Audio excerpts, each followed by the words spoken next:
What's up, everybody? This is the poker coaching study session. Today, we're going to be looking at Just some interesting hands that I played this week, and then some hands that Mike played this week.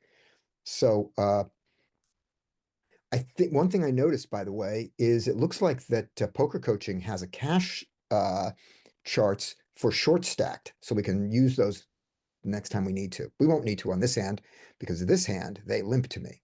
So let's see why they do this. So first good reason not to limp. So I have to see a flop with 3-4 offsuit. All right. Check. I'm going to check this, obviously. It checks around. 5. Okay, I've got a draw. I'm going to bet this, and we'll see what happens. He checks. I guess I'll bet 1 or 2 big blinds, something like that. That makes sense. I go 2. He calls. They both call. Well, that's not good. Uh, Continue the bluff into 2 people.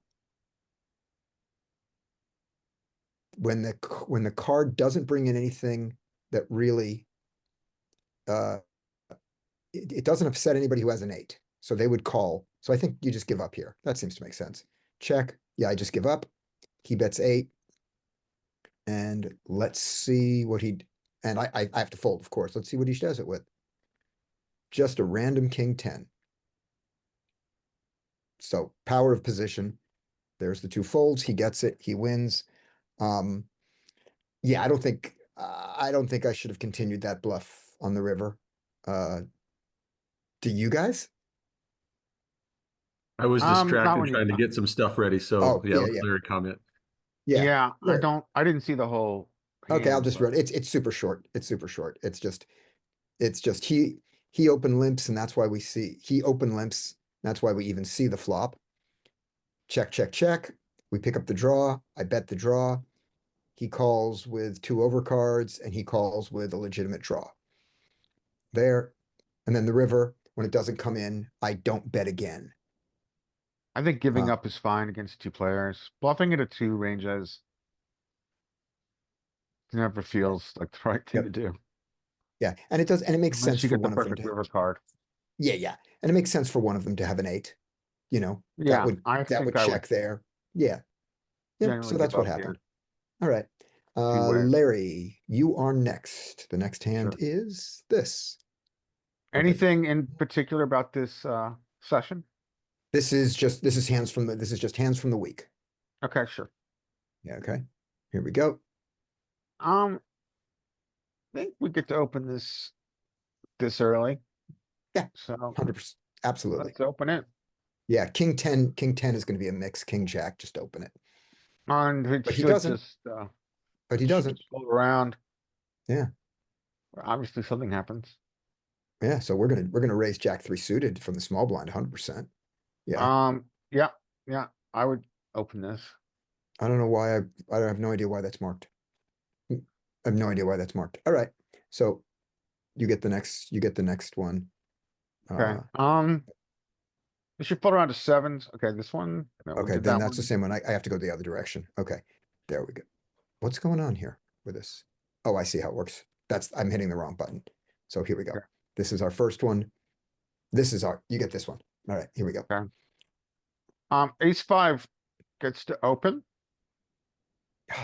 Ace 5 gets to open. I have to go. My keyboard isn't working, so I have to do this. Yep, but Okay. he limps. Okay, I'd go to 4, 5. right? I'm going to 5.5, but 5 is fine. Oh, I go to 5. How cute. Um, I'm with you. and then I don't does 6-7 want to play suited in position with I don't know what to do with 6-7 here. With full stacks. I might call it playing in position to the aggressor here. Yeah. The I'm not so sure that's the right play. I think a fold is fine because you don't actually have last action. This guy usually doesn't limp re-raise, but when he does, you've paid 5 and you have to fold to any decent size. Yeah. What are So you guys doing with here? that in mind, if this guy's been a serial limp caller, get in there. But you have position on me, but you don't really have position. So he I don't have folds. I think ultimate position. Yeah, I that think seems that's fine. fine. Right. Yeah, that seems Yeah, I guess ace 5 is gonna come along and I agree. So this is marked. yeah. So generally I would bet half here. Okay. after I ISO a limper and he calls. I Yep. think this is fine. If I have this strong a hand on a pretty non-dynamic board for the ranges in play, I would slow play this, especially with the Yeah, I best think he kicker. should. He does. Okay, so 3-4 gets there. It's certainly in his range. We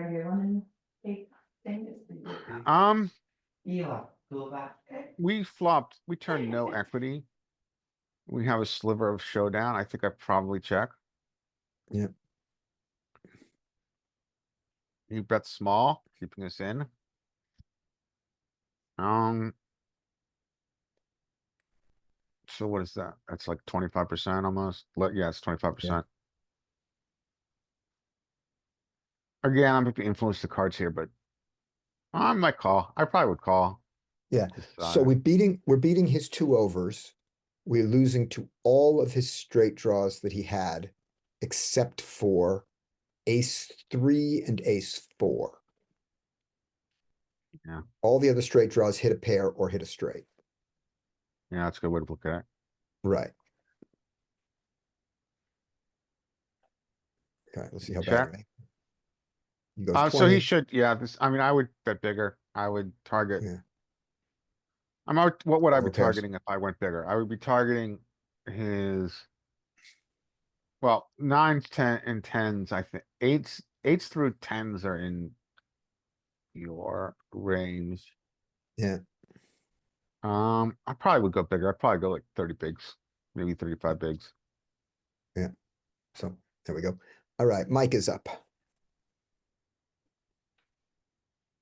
Okay, this looks like we would get to a blind versus blind situation. However, ace 6 will probably open. The typical player at these stakes will play ace 6 from the cutoff, which Yeah.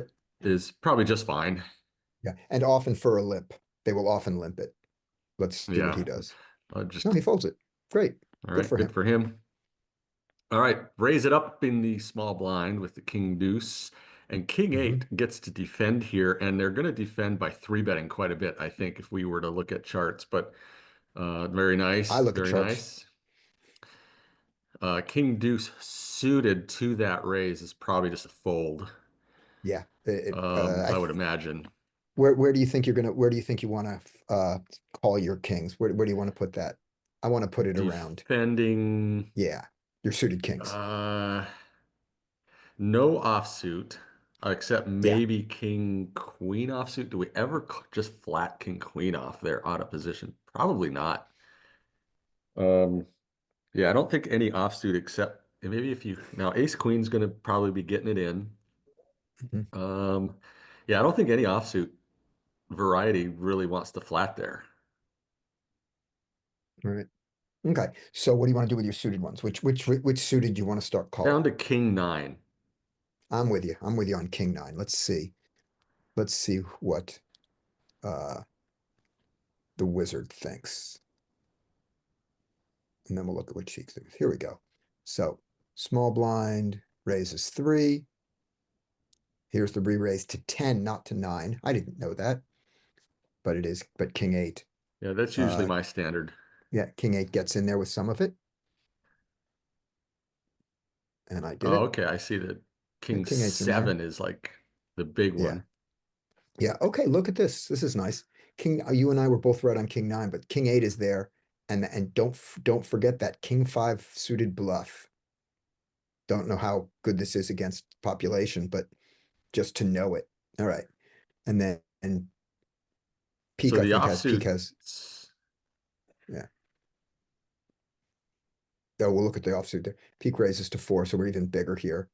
And Peak is much different because it didn't get in there with those. It limped those. Okay, so that's how it does it. Wow, Peak is crazed. Wow. Okay, let's go back and see see the solution here. Offsuit. All King right, so Queen king goes queen ahead. off wants to 3-bet, and then king jack Yeah. and king 10 with a little slivers. Yeah, can fold depending on what you're doing. You could shove all this, you could shove all this into ace 10. And be slightly under 3-betting and still get up, and 4-betting and still get up there, since they're under 3-betting. So you can under 4-bet in your response. All right.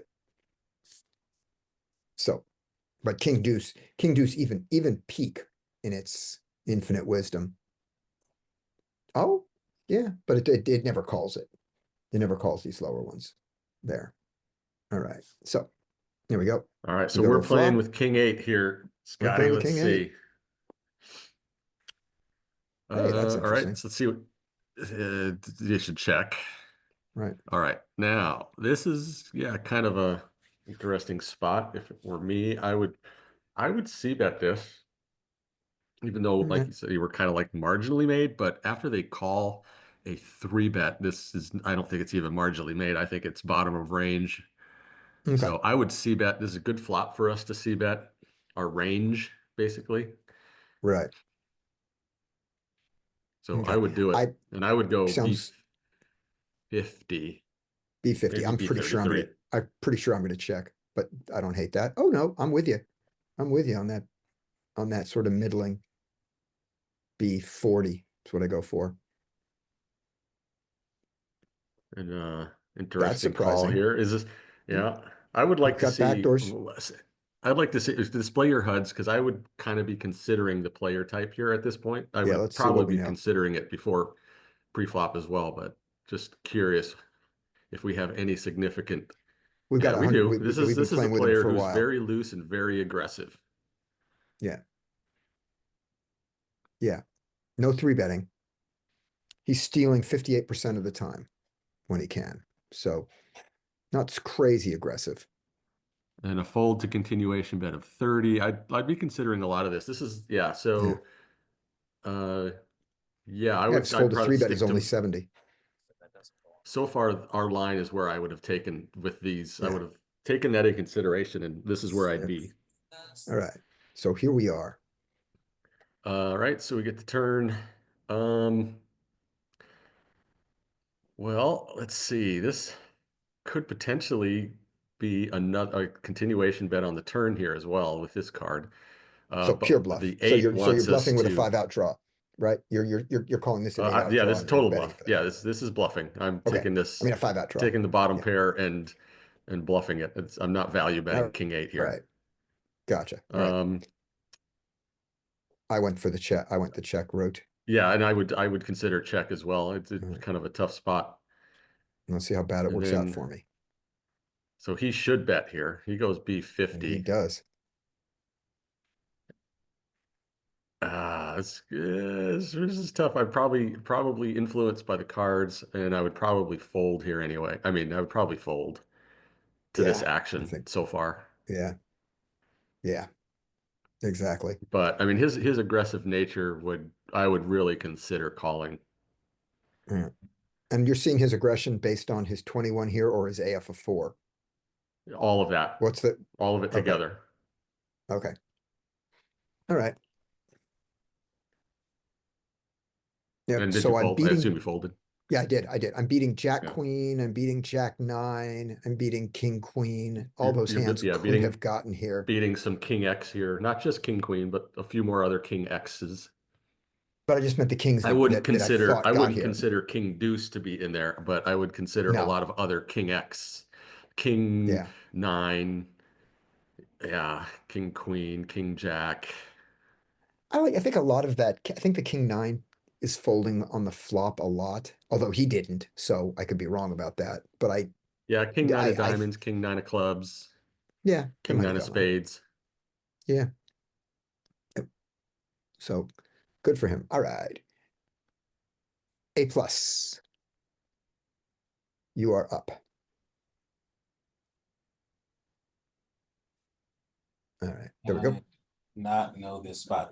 So who am I? 9-5 of You start with you are everybody. So you just look through and go, what should happen? And then we see how much they play, like what should happen. 8-6 folds, obviously. Yep. Ace 4 should open Mm-hmm. to whatever 100 big blinds, 2 or 3 big blinds, at least to 3. Yeah, alright, Jack should raise, go Okay. fold. Cash out of position. I think ace four should fold here. Out of alright. position. What size would you like to raise the jacks to? Just, So since we're cashing, we're 100 big blinds deep, but he's 200 big blinds deep. I'm gonna take it to it, maybe 4x here. I think I'm gonna. Okay. just- Okay. a yeah, little bit- 4x is fine, 4x is beefy. Anywhere from 3x to 4x is fine. More than that would be, less than that would be silly, and more than that would be unnecessary. So I go to the 8, we get the folds, and now let's see what the ace 4 does in theory, and then we'll see what he does. Because neither of us know. Does anybody know automatically? I don't. It's gonna have some four I bets. think you should fold. Yeah, but does he do, but is it 4-bet and fold or 4-bet and call? Four bet and fold. All right, Okay. let's see. Back on the cutoff, ace 4, 4-bet and fold. I expect him to call. And so this is worth learning, because this I think this GTO makes sense against our opponents. And he's gonna call, I bet. Yep. Oh no, oh my gosh. Mr. Studied. All right, GTO goes all in with the jacks. all right. Let's see. I call it. Yeah, And let's see, does GTO go all in with the jacks? Let's see. Not, Boom. not pure. I'm guessing it's not pure. I'm guessing there's Oh, some it's- call, some flats. Not in this not for this configuration. So this is, so I'm the one who doesn't know GTO on this Yeah. one. Good job. I don't hate myself because tens do this, you know. So I don't hate my Yeah. mistake, but yeah, I better to learn that. Okay, All right. Yeah, that's good. Big button cutoff is good to know. yeah. Yeah. All right. He's gone 4. What do you want to, what do you think he should do? He should check. All right, let's see what he does. He bets 15. You should call. I do.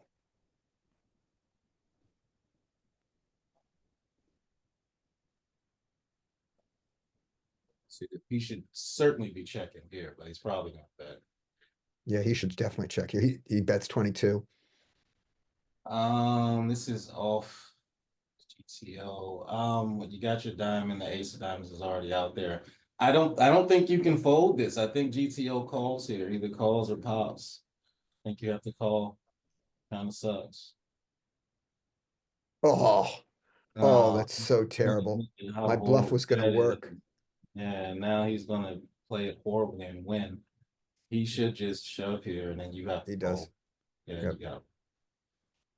Yeah. Oh, ouch. Without that 4, I think he checks, and I think I jam, and I think I win. Yeah. Look at it in peak, Maybe. Scotty. I wonder Okay. if there's going to be any differences between Let's take a look. whiz and peak here. Yeah, let's take a look. All right. So peak, we are cutoff, raises to 3.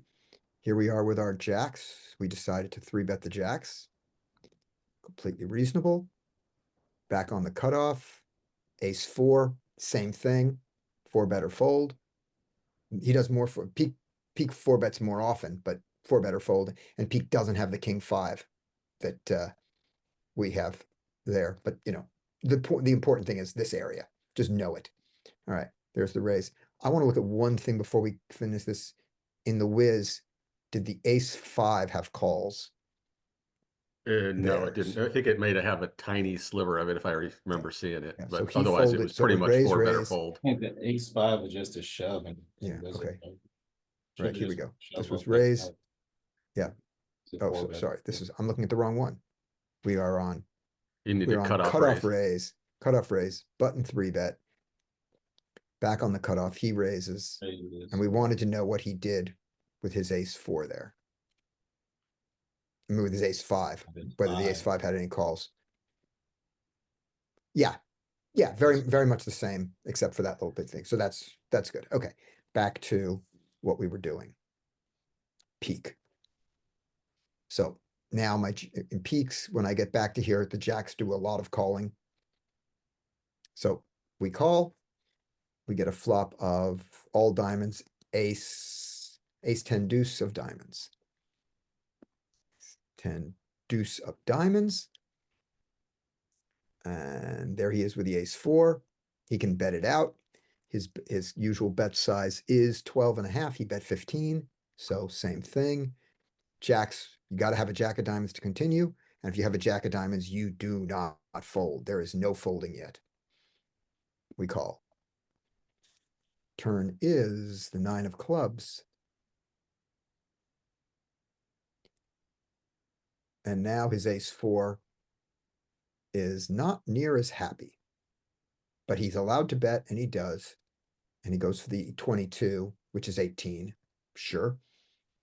Wonder if you should have a shove it. No, straight jacks. Straight Nope. call. Just stay in there Oh. with the jacks. Straight call. I thought they would start to get indifferent at this point. Oh, they are. They are. There's a Not little to that sliver folding size. there. Yeah, there is. There's a There little is. sliver there, but Yeah, but no, it's not very indifferent. All right. We call. And then the 4 of who cares comes. And now when he is here with ace 4, he is happy and he goes for it. And his size is jam. And now jacks are more than indifferent. They're just gone. So, according to this, I lost the right amount of money in the right order. And against this player, I think I lost the right amount of money in the right order. I don't think Well, think there was some pre-flop you exploit should've- that should have told me that, Pre-flop should have jammed. Should have Yeah. jammed. big. yeah, I could have gone big. I could have done that and won the hand. He's not calling that. All right. Next one is me. Let me make sure that's in the correct direction. Yes, it is. We haven't seen this one yet. All right. and Fold, by the fold, way, fold, just fold, to fold. just to point the difference in that last hand between Peak and GTO Wiz, Peak did have split it between jamming and calling pre-flop Mhm. on the 4 So- bet, and whereas so Wiz could've was jammed. pure jamming. Pure jam. Yeah. And it did. And as a matter of fact, as long as we're looking at, here might be the simplification is that let's see what peak does with the 10s on that pre-flop right there. So back to the button here. Oh, it's still pure with the 10s. Pure call. So I thought maybe it mixed, I thought it shoved its mixes out, but no, this is what it does. Okay. So this is going to fold around. Queen 8 suited in the hijack is a good raise. We'll see if he gets it. That's a good raise there. This is way too early for ace 3, but having done this, Queen 8 should fold and King 6 should fold. They should not fuck around with this. But I am on the button with Queen King. So I cannot just fold. I have to at least count and see that he is low jack -1.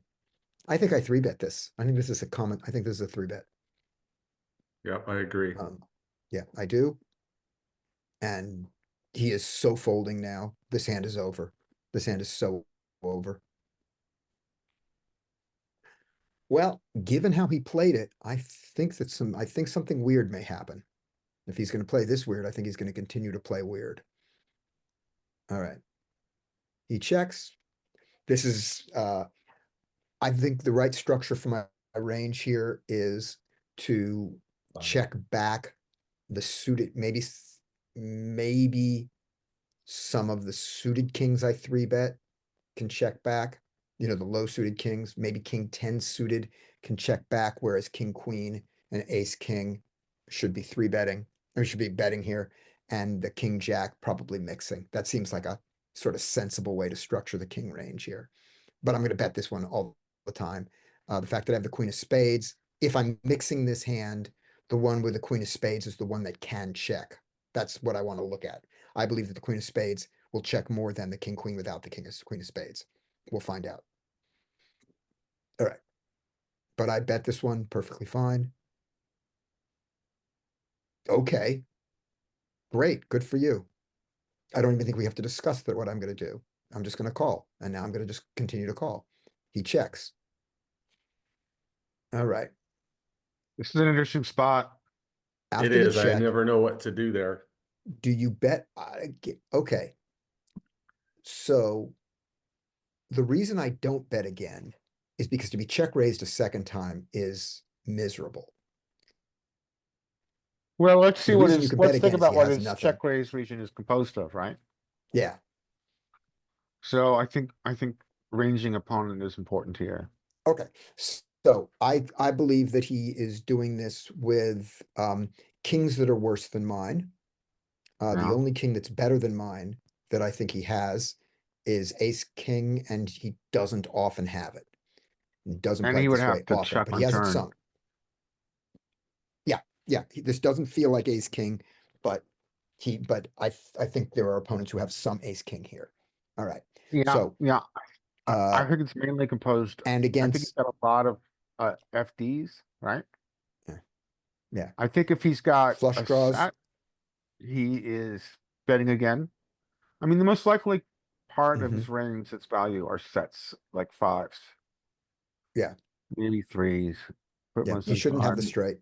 The way he plays, he might be raising here with 4-5, 5-6, something. He like that. doesn't have 6-4 suited, Shouldn't have Doesn't either have of those. six. and Well, I there's mean, he very got- little.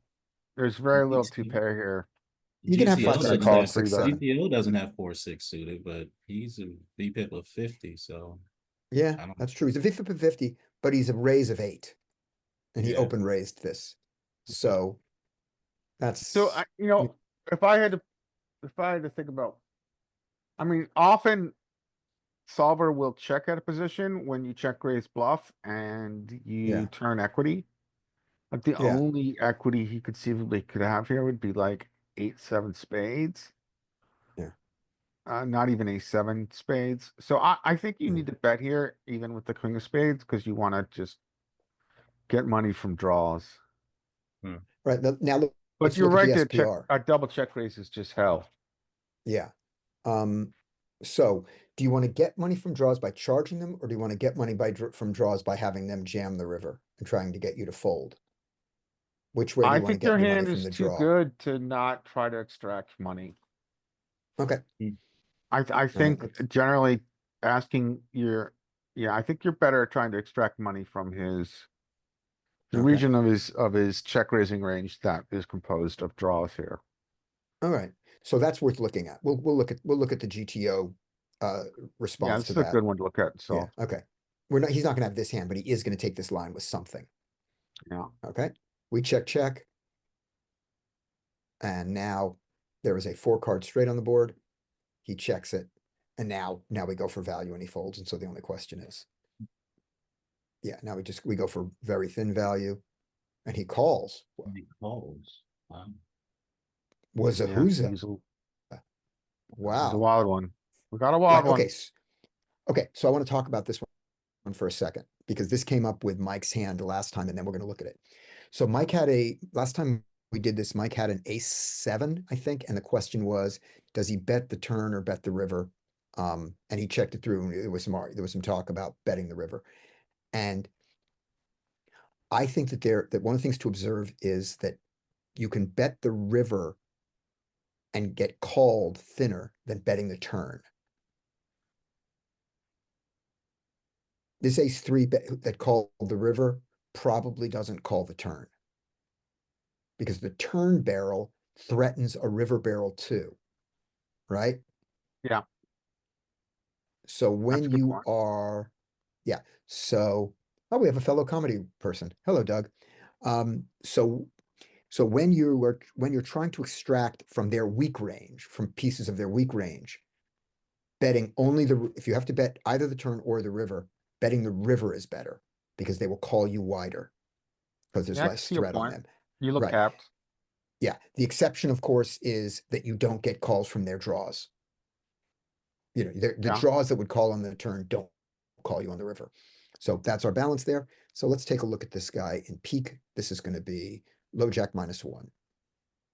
All right.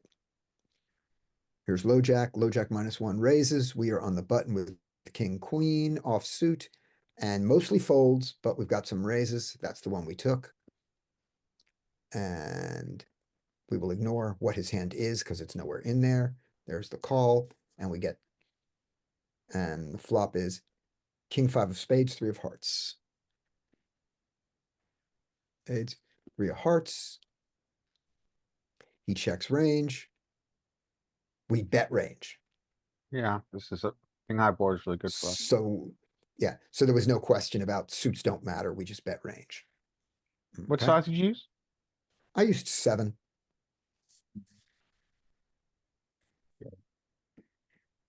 Ah, sorry.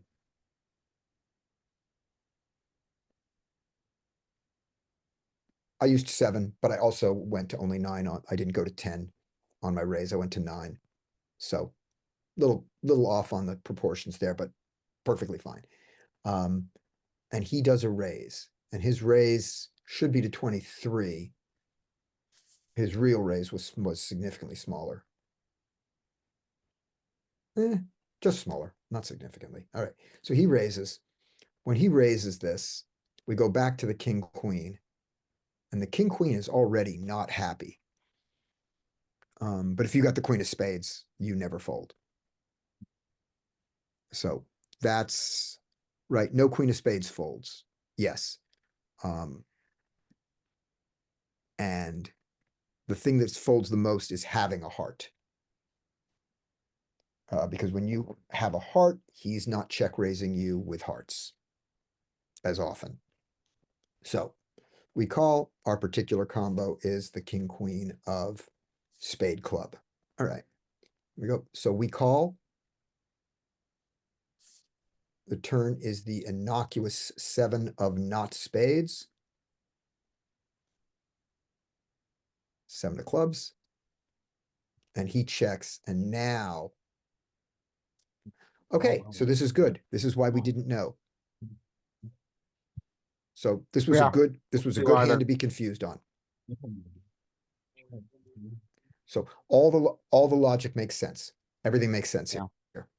In solver, and I believe all the logic makes sense in game also. I don't Yeah, think that yeah. there's a clear, We have strategic tension.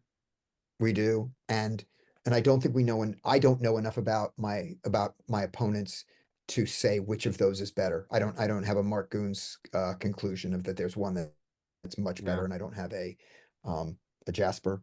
Stay there, Scotty. Don't go click on that. Let's just look at, so Yeah. we saw the king queen. What are the other value bets? Like, what are we also betting here?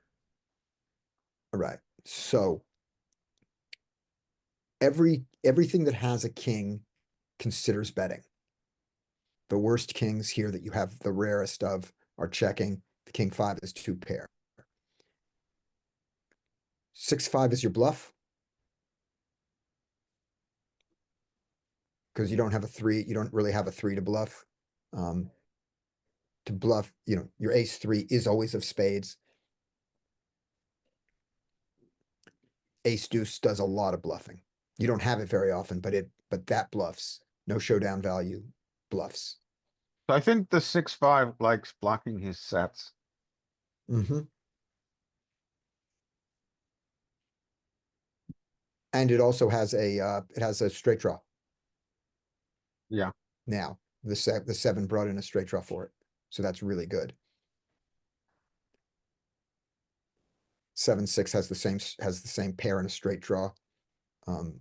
With spades there. So that's good. Hearts doesn't do it. 7s is a monster, is a rediscovered gem. 9s you have so rarely. So yeah, so the bluffs are your wheels. And roll over the ace 7. I assume that we only have ace 7 of spades at this point. Yeah. Yeah. Yeah, these are all Ace spades. 7 of hearts. I guess we have some. No. We didn't take this line with the hearts. Only spades. The other thing I think to notice about the king X is that it's very kicker dependent whether we're betting. Yeah. But yeah. Yeah. I think obviously your combo is quite torn. With more If you checks don't noticeably with the queen of spades. Right. If you don't have the ace of spades, then they can check raise with the ace of spades, and therefore you bet them to get, you bet them to charge the draw. with your ace king. If you have the ace of spades, then you check back, which is interesting. Yeah, I wonder if it's because he has less they can call a bet. Right? Because Yeah. we're trying to extract value from his Yeah. front door draws. Right. So possessing the ace of spades may just reduce the amount of his calling region. Right, so we did the check back version of it, and the river is that weird 6 or 4, I think it's a 4. 4 of clubs. I think it was a 4. 4 clubs. Thank you. There's our 4 clubs. And he goes for the bluff. He goes for the bluff. Oh, these are not bluffs. So the sixes are the nuts. The 5s are the nuts. The 5-4 is 2 pair. So his bluff is in this region. What's the bluff then? None of these are bluffs. The 5-5 is a set. 5-4 is 2 pair. He didn't 5-6 has guess got it. jack. 6-6 has got it. So He none of didn't- these. So these are all value. Ace-5 is the bluff. Ace-5 is the bottom pair bluff. These cards here don't bluff. Ace-Jack does it, and then he bluffs up Maybe here like at the top. 9-8. Does he get here with 9-8? Stuff like that. Nope. Nope. Okay. Nope. That's where it is. So when he checks, now our king goes for value. Well, I'm not checking back this king of hearts, queen of spades here. And we I'm really, going for value across the we really board. care about our kicker. Yeah. Okay. Doug, if you would like to take a hand, you are next. If you would like to wait to see what we do, you can do that. If not, Jack, you have a hand. Either one. Whoever speaks first gets the next hand. I'm ready. All right, Although I Jack, just got here, so- so I don't know what line we're doing right now. Oh, we're doing this. We look at we look at all the cards face up, and we Okay. say what we think should happen, and then if we have and then what we expect to happen, and we see how right we are and what our decisions are. So Okay. narrate the hand. Oh, what should happen? Okay. Yeah. Jack 6 fold. Jack 4 fold. King 8 fold. 5 deuce and 5-8 fold. Hero open 6-6 in the cutoff. Let's do it. So here's the first thing. They don't play like you. All right. That's our Yeah. first thing we see. Okay. Uh, All right. I don't expect anyone else to limp along, but I guess it wouldn't surprise me. Yeah. But I would squeeze. Yeah, it wouldn't surprise me if it was specifically King 8. Now I would squeeze here to like 6 big blinds. All right. I'm a pussy and I only go to 5.5, but same thing. Good. and I think everybody else. I don't think anyone's gonna call besides maybe the limpers here. 4-8 Right. None of these guys- should have defended, but not now.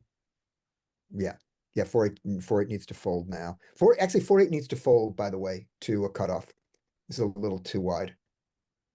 Okay. In a tournament, this is an easy call. In a cash game, you're going to be folding. You're going to be playing your 8-6 Even to like suited, 2.5? and your yeah. At 2.5, you're going to be calling your Okay. 8-6, and at 3, you might be folding that and just calling your 8-7 and Okay. your 4-5 like that. But anyway, so we'll see if he calls anyway. He does. He does. Oh, which means this guy is Definitely calling. definitely calling. Definitely calling. Although this guy might fold. Let's see what happens. He There's might. our call. Nope. No.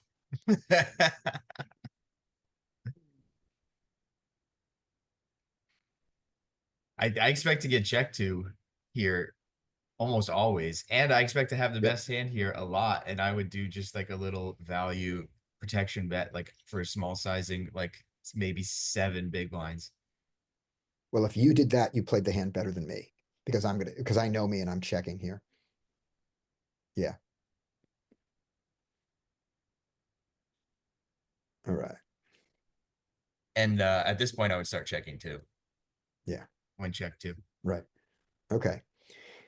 So here you are. You've walked into a friend's thing and he has to leave and he hands you his cards and you have the 8-4 Mhm. suit. Mhm. And we're gonna eat in like 10 minutes. Okay. All right, so what do you want to do with your 4-8 here? You, 4-8 I know you suited, don't want to well. be here with it, but now that you're here, I guess I'm gonna bet because it checked because it's was a really weak pre-flop configuration and everybody checked the flop. So I'm gonna Yeah, start semi but he bluffing. doesn't. He doesn't. Okay, he checks.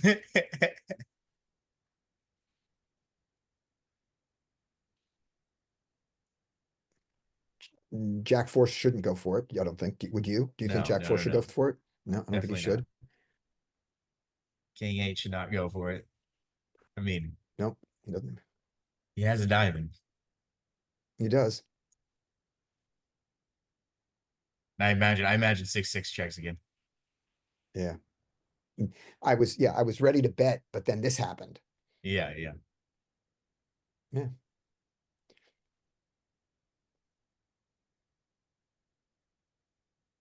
And I think everybody's gonna check to King 8, who's gonna bet, and then everybody's gonna fold. Oh, You're adorable. he's got a blocker bluff going for 1/10 of the pot, a little more than 1/10 Yeah. of the pot.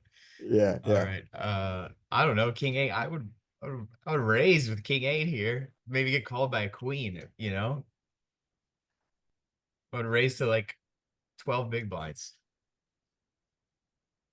He Just calls.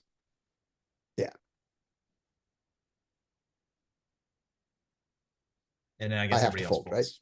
Yeah, Yeah, I have to fold. Yeah, okay. So that was the comedy we got to see with the Jack 4 there.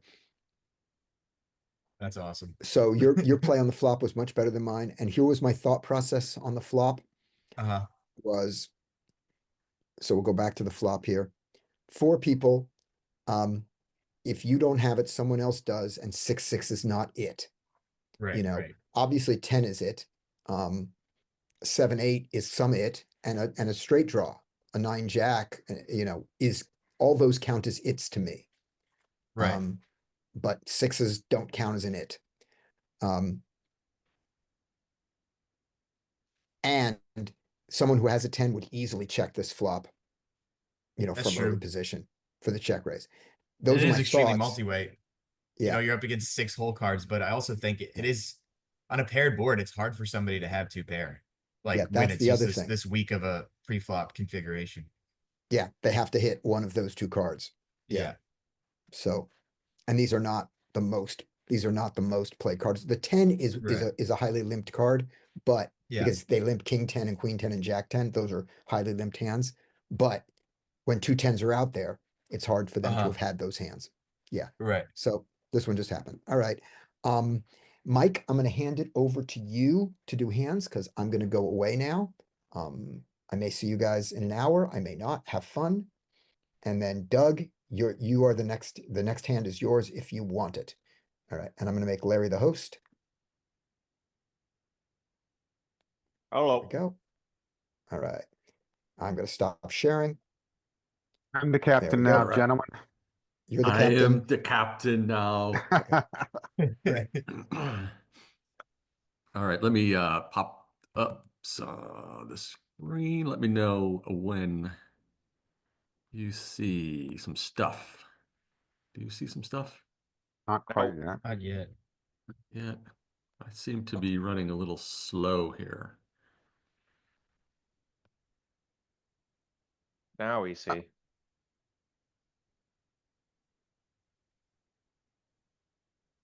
All right, let me configure this. I got some stuff in the way, and then we can go. So my hands are, I got to get this out of the way. Do that. So these are hands from a recent session. Yeah, this is the most recent session. Yep. Okay. 100 NL ignition. And so who is up next? I heard.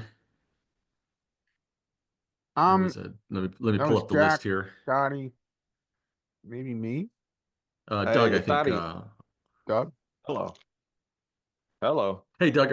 Hey, Doug, are you with us? Yes, sir. Can you hear me? Oh, yeah, I got you loud and clear. So are you following along with what we're doing? We're just kind of, we got all the whole cards up. You just narrate the hand on what you think should happen, and then we'll see what actually happens, and we'll play the hand from there. All righty. I think villain 4 should fold. Queen 10 should open to like 3.5 big blinds. And then everybody else should fold, honestly, but. Yep. Oh, we got a limper. Okay, so villain 4 limps in here. What are you doing with your queen 10 now? Now I'm going like 4.5. So you're ISOing, okay? And they fold. What the fuck? Okay. Yeah, queen 10 off is a little loose. It's not from super that strong, early, but yeah. Yeah. but yeah, I can get on board with ISOing a limper, and then we'll see. So we get to the flop here with the limper. I assume you get to your 7-9 here in the big blind. Are you just taking a flop, or are you Yeah, I'm doing just anything checking else? it. No, I'm not trying to squeeze with that. Yeah. All right, And then you I'm continue with. folding. I'm checking right now. If I'm 7-9, I'm checking. If anybody breathes on it, I'm folding. I'm folding. Yeah, okay, that was the big 3x over bet with Jack 7 It's kicker. insane. Okay. I haven't are filtered or maniacs. tagged or marked any of these hands. These are just straight up hands. I think Scotty's hands he may have had marked as Mhm. you know, for whatever reason. But these are just going to be. This is the pure raw. You get to see everybody and how they play their hands. All Do right. about it. Hey Larry, can you maintain the list and let us know who's next? Sure. See, A plus, yeah. Sure, then I'll go. Okay, Because Larry, there's take kings. it away. But it should fold around to the kings. Kings should get no action here, Nothing. but they get a limp. So I think I would go to 5 big blinds here. Okay.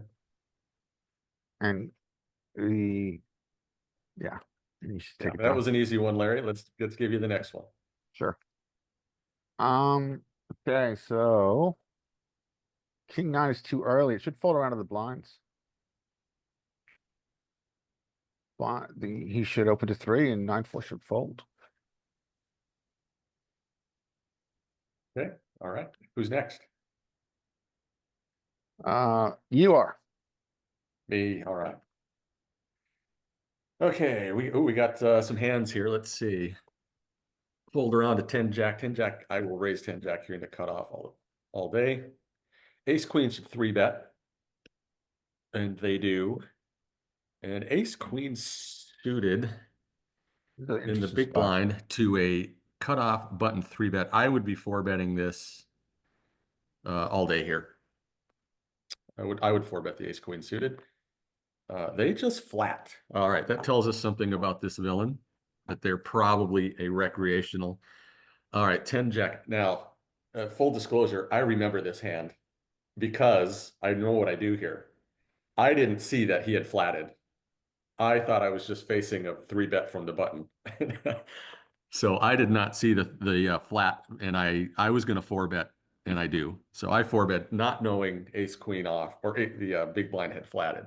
So this, I think, is a little I think ambitious you to should the. 4-bet more with a flat in the big blind, which is ostensibly a capped range. Yeah, with this hand though, Larry, do you think we should be 4-betting? I think I'm more likely to Still? 4-bet with this combo with a 3-better and a flat than I would be if it was just heads up. Yeah, I wasn't Yeah. sure. Once I noticed that there was another player in the hand, I was like, ooh, this might be a little ambitious, but I also wasn't like, oh crap, like I should never do this. So yeah, I wasn't sure how happy or sad I was at this point. So now that ace queen off is in the button, this should just probably just be a fold. Yeah, I think it's a fold to a 4-bet. They do fold. But I don't think And the villain ace 5's gonna queen. fold. Yeah, I wouldn't think that villain 5 would fold once they flat the 3-bet, so they don't. And I do remember this because it was pretty awesome. So they're gonna lead. I mean, none of us would be in this spot. None of us are cold calling a 3-bet, or we shouldn't be anyway. So I'm not sure what I would have done here, but we'll just play as hero. And of course, we have the nuts, and it's somewhat vulnerable nuts. It could be. Yeah. So I'm always going to see bet here. I'm never going to check behind, and I would just make a smallish B33 to B20 to B33. I don't know what I do. I go with like the B25, and we get that. So that played itself. Easy game. Yeah. Any thoughts on this pre-flop here with four betting a cold call of a three bet? Anybody else? I only do Well, I it think- when I'm gonna flop the joint. I think think Larry's that's right. Your best You're plan. more there's more incentive to three bet when there's what is perceived as dead money out there. Because it seems like you just have to get through the first guy and the second guy is going to fold. It turns out that wasn't the case this time, but that usually is the case, I think, when you Yeah, have a flat caller. I think the big blind's range is usually composed of implied odds hands, like middle pairs, I think are very common here, like tens through fives maybe. And then some spicy guys gonna have suited connectors here, similar, lower than your hand, like 9-8, 8-7, 6-5. And I think when you've got dead money in a capped range, I think you're motivated to increase your four bet region. Yeah. Especially when you consider that Size-wise- the initial three better is button versus cutoff, late position. Right. You're right. Their three bet should be, if it's a good player, they're going to have a pretty decent three bet range.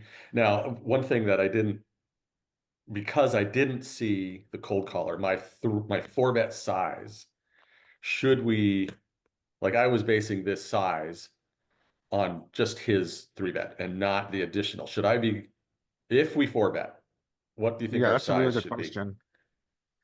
I would assume you would make, I mean, obviously, this is not something that we see in theory, right?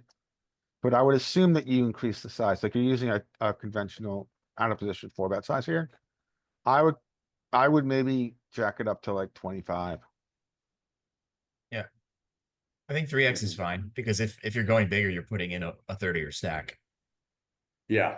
So it's almost kind of like if you go bigger, just jam, right? Yeah. Now, And what do we do with ace king? Do we just jam ace king or do we I just think- four bet it? yeah, ace king's an interesting one. I think shoving is fine with ace king.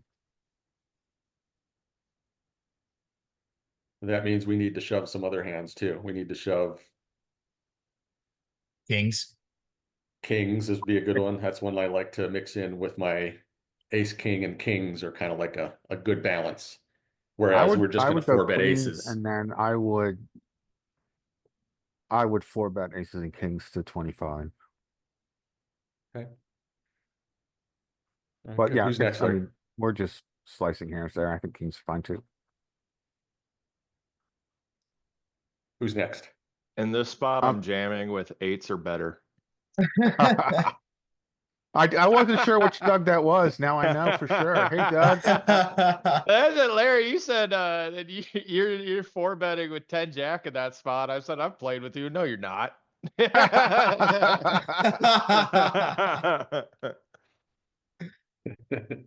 Well, I'm just balancing my range, Doug. Okay, so that was you, Mike, right? Yep. So actually, if we're going by the list, Doug, you're up again. Alrighty.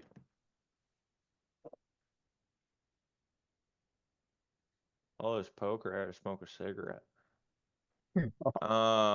Nines are gonna open 3.5, 4. I didn't see the 4 king. Yeah, we got a poster, it looks like. Yeah, 9 should make it like 4.5, 5 big blinds, I'd say. And then it should fold to jack queen. It should call.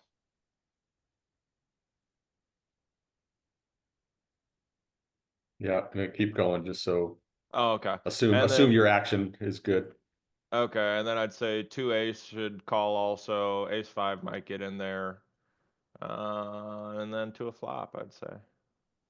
All right, so question for you, Doug. Yes, So sir. nines they do ISO the poster, and it should fold around. So we got a limp, we Jeez. got the caller from King Four, Oh, which God. doesn't surprise us. It's certainly a bad call. You had No. mentioned, let's assume King Four folds here. You had mentioned Queen Jack should call, or are you saying you think they just might? I'd say call. I'd say that they should. Okay, I From think you're early going to get a lot of position.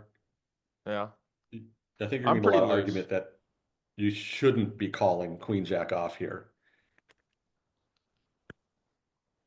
Uh, Just in theory wise, your offsuit broadways, especially if you're not on the button or in the blinds, and we're not talking about blind play here, shouldn't be flatting early position raises. Just in theory. Now you could have some reads on players where they're opening super loose, and maybe you probably have an advantage over some players. You could probably make that argument, but I would say, and anybody else jump in if you think I'm wrong, that those offsuit broadways should either be three bet or folded. Yeah, so the range, Doug plays in Austin, and so the ranges are probably a little different because we're playing Chippy V. So the ranges that you and I have learned are rake ranges, high rake ranges. But I still think that Queen Jack's too far down in range to flat here. I think it's a three better fold. Notice here's something funny. Villain 5 in the small blind. He has 4.5 big blinds remaining. Yeah, I mean, so partial bet rules in effect here. You're not gonna be able to re-raise, right? No one can re-raise. No. Does that affect how we should be playing here? I think it should have some effect. Like, I don't think we should be raising or calling hands that are considered implied odds type hands, because we're probably going to get this quite often. Yeah. We're just going to get this guy. He's going to be all in, and he's going to be forced to, somebody's going to be forced to show down. Yeah, you're going to Well, showdown. So bluffs Actually- might be less effective, and If you, for instance, I don't know, I mean, it's tough because you don't really want to raise too small over, a poster here. But if you went to like 2.25 big blinds so that the action, or 2.5 big blinds so that the action would be open when villain 5 shoves, I'm happy to reshove against a 50 big blind stack if this king 4 happened to be the only, if villain 7 happened to be the only guy who cold called us if we went to 2.5. yeah, with your pocket nines you're talking about. Yeah, No. yeah. Yeah, I agree 100%. However, what if we and I think what I was saying is that, let's say we're sitting here with what would be something we could open, let's say Queen 10 suited, Jack 9 suited. That probably might be a little too early, but like something like that where we don't necessarily we might open it if it was all full stacks. But a hand like, I'm just trying to think of a hand like maybe Queen 10 suited, where we don't necessarily want that to happen, but it might still be fine. Because he might be the small blind might do it with a whole bunch of garbage too, right? We might just still be way ahead of their range. But nines for sure. Yeah, we're not Right. not having pocket nines. That's not affecting us at all here. And you're right. If we could now reopen, absolutely, I think we can then reshove and yeah. I think the worst unpaired hand I would want to like reshove would be like king queen offsuit or something to isolate this guy and just Yeah. get villain 7 to fold. And you're hopefully flipping with king queen offsuit. Yep. Yeah, for sure. All right. Whose was it? Continue. Here's take it away. I say check on this one. If I'm villain 1, I'd check, and I'd say I should check around. Yeah. I'm a nervous little boy. I guess, yeah, you're not getting beat by very much right here.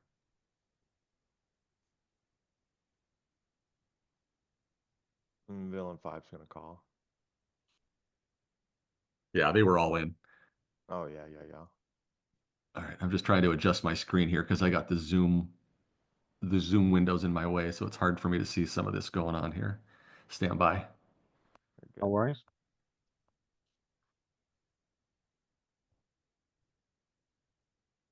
Hey, Richie, how you Which doing? you guys, which you can't see. So it doesn't look like I'm doing anything to you guys, but I'm moving Zoom windows around. Okay. Who's next, Larry? All right, that was Doug. A plus. You are up. Thank you.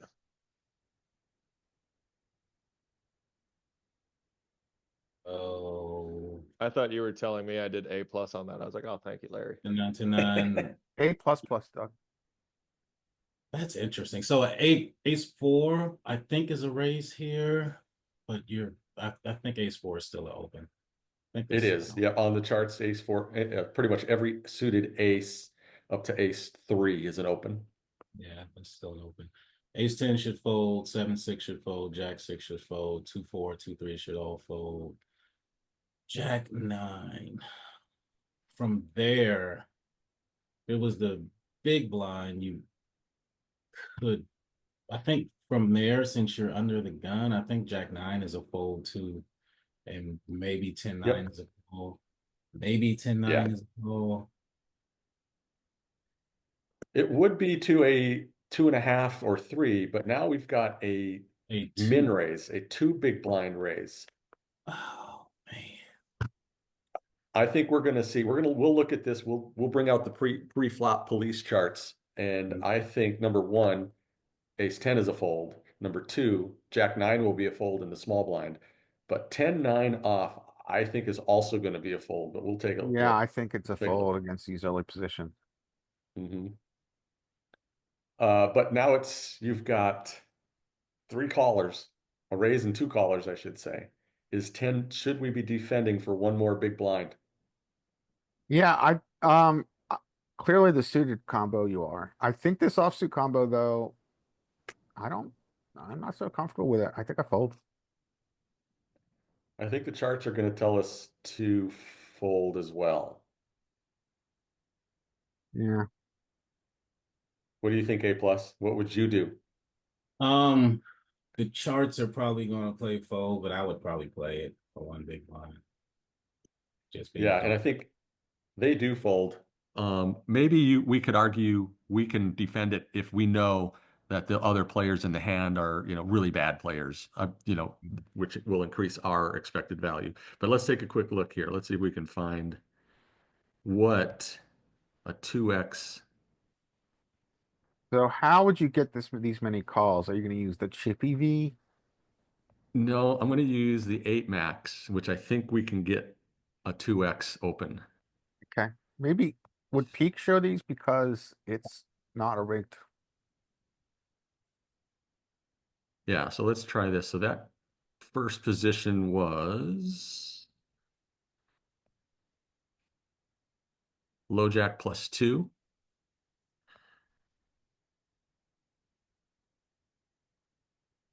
So here we go. Oh, lots of lag. A lot of lag here.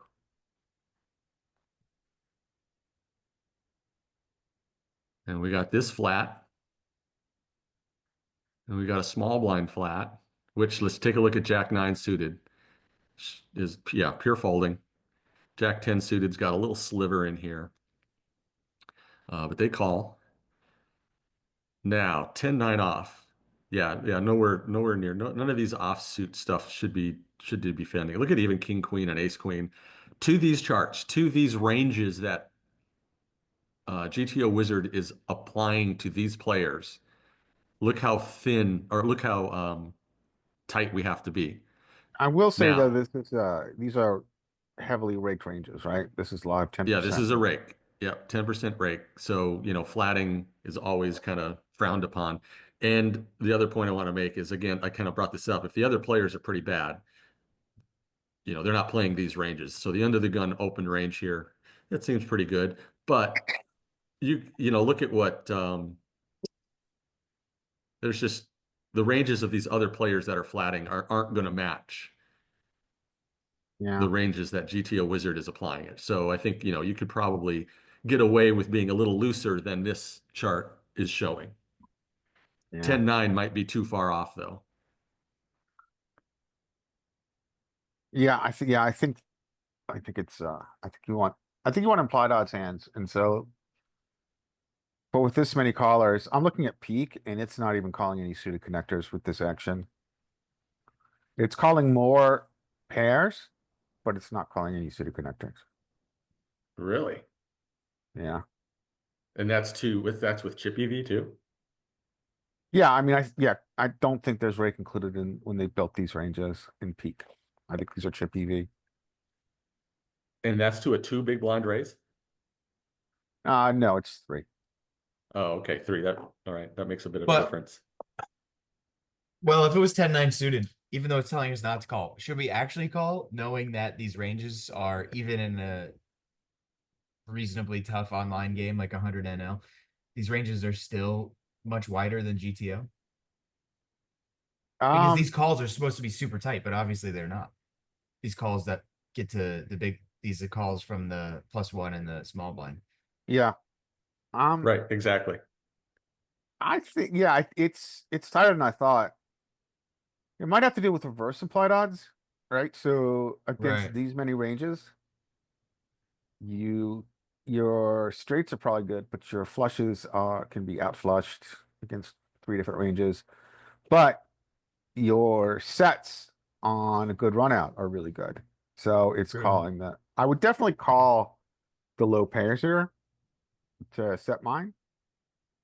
But I can understand why, in theory, suited connectors get booked. Because you've got some reverse implied odds. Should you call them? I'm not sure. I'm really not sure. I probably very much depends on who you're playing with. Yeah, Right. and your EV is going to be much greater to players like this that are playing hands they shouldn't be. So our EV is going to go up with hands that the charts say to fold, but we can maybe defend them. What are you gonna do with like 9-8 suited and 8-7 suited here, Mike? Yeah, I would have probably thought they were a call to this size raise. Yeah, And I add think I on would top probably of call that, them. the wider ranges these other players are playing. Yeah, I mean, so if you're flatting ace-10 early position, your VPIP's probably like at 40% or something. So I see this guy's a VPIP of 100. So then they become maybe more valuable. But I think you have to be conscious of reverse implied odds with the suited connectors. Only one hand, but when somebody does flatten early position, you can start to make some assumptions that they're going to Yeah. be. Yeah. All right, so let's continue with the hand. Who was this? That I think was we say me. plus. Yeah.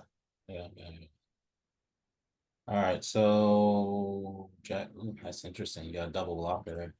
But I'm gonna check there since, well, this is small blind, big blind folded, so small blind should be checking everything. Shouldn't even be in there. Yep. Ace-4, he's the initial raiser. That king-queen, 2 bigs and 1 small with the ace of diamonds and a single diamond, multi-way. You're probably checking here. You got those, so he bets. Okay. Ace-10, he shouldn't be in here anyway, but he's gonna call. Got a gut shot. He still got the ace. And he's calling. 9-Jack is looking for the same gut shot, so he's probably gonna call. So he's a bad player. They're probably all calling. He folds. Why calling? Okay, well, all right, he's gone. Hey, so something to add here. Sometime in the next couple of weeks, we were talking about studying some multi-way spots using a multi-way solver using, I think it's Prometheus. And we'll get the chance to study some GTO multi-way in the next coming weeks. Should be interesting. This ace-4, so he was the original raiser. He has gut shot. He has backdoor straight draws in both directions and a backdoor flush draw. And he was the original raiser on a flop that should be pretty good for him. I think I like this. I kind of like this C, but I think if we were to look at it in some sort of GTO solver, I bet it mixes between checking and C betting. Yeah. But King high flop. And then with the ace 10 and he's got the gut shot to the nuts, probably makes it an okay call. Jack 9 should definitely be gone at this point, I would imagine.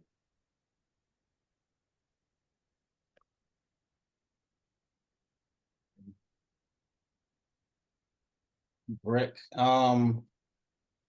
Solver is gonna say check this with the ace 4, I would assume. Ace 10, he bets. It's massively He aggressive. goes for a B33. There are some sizing tells here. I mean, yeah, with these hands, they're not playing anywhere near GTO. Ace 10 should fold. He's gonna call though. Yeah, he should fold.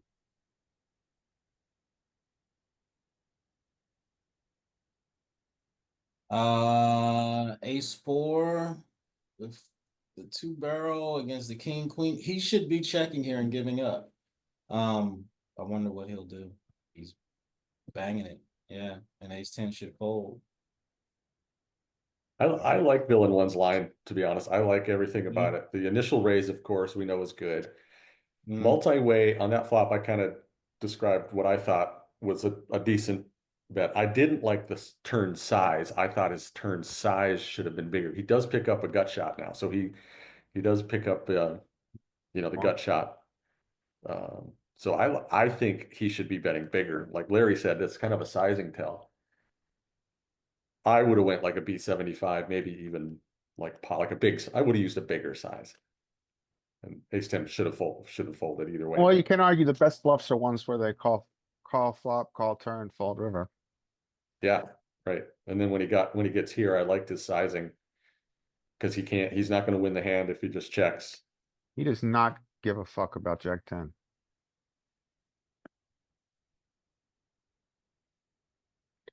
Pretty gangster.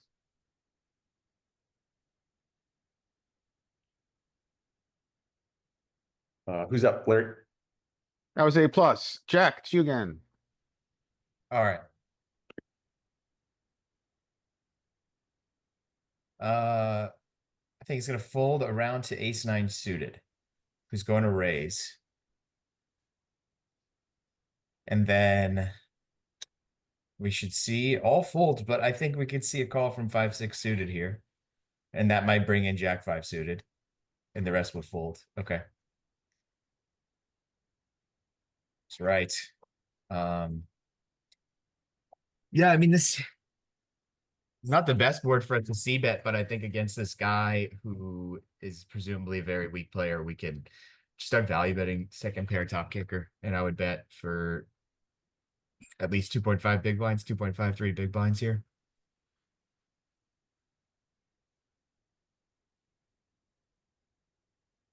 He should fold.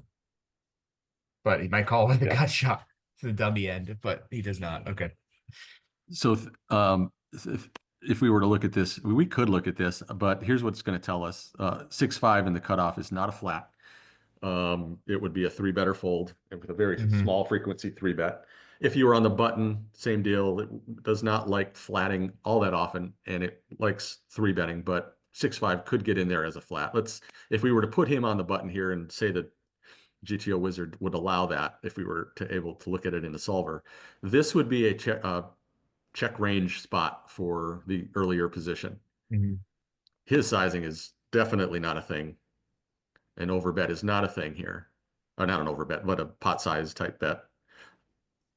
But I think if we looked at this, it would pure check your entire range.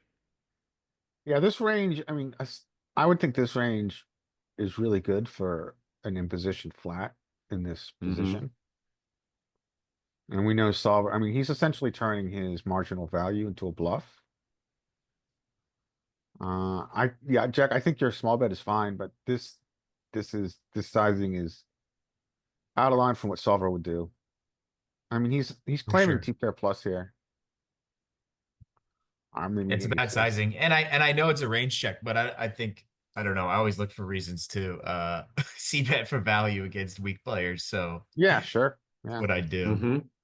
I'm with you there. Yeah, you definitely can get away from, the solver, whatever solver thinks is right against certain players, and that's definitely a good reason. So one thing happens in solver, if you give a solver what is a more real, like if, when we look at this raise and then this call, like, let's look at what his calling range is. So his calling range is like 3% of hands. It's a very condensed range. However, we know with humans, their calling range is probably 12%, 15, maybe 20%. And so when you input that into a solver, out of position with the uncapped range against a much wider range, flatting in position is going to have a much higher betting frequency than what we're going to see in here. Because this is against a very condensed flatting range. So that goes towards your argument that we should bet more, Jack, as opposed to Cool. check in. Yep. But yeah, here we see it is a check range in solver land, but versus a player that's maybe, and I think if we did Pio here and we gave button a much wider range, like something like that we would expect a little bit more of. Yeah, I probably 20% still of hands feel, or something. yeah, I don't know that we should ever. We're going to bet a lot more. It should up our C betting frequency, but we would never use a big size, would we? I don't think so. Maybe for tomorrow, I'll do a solve and I'll set up in positions flooding range to be like 20% and see how that changes on this particular texture. I'll do it. And we can Okay. see the All right, difference who's at the next? beginning of tomorrow.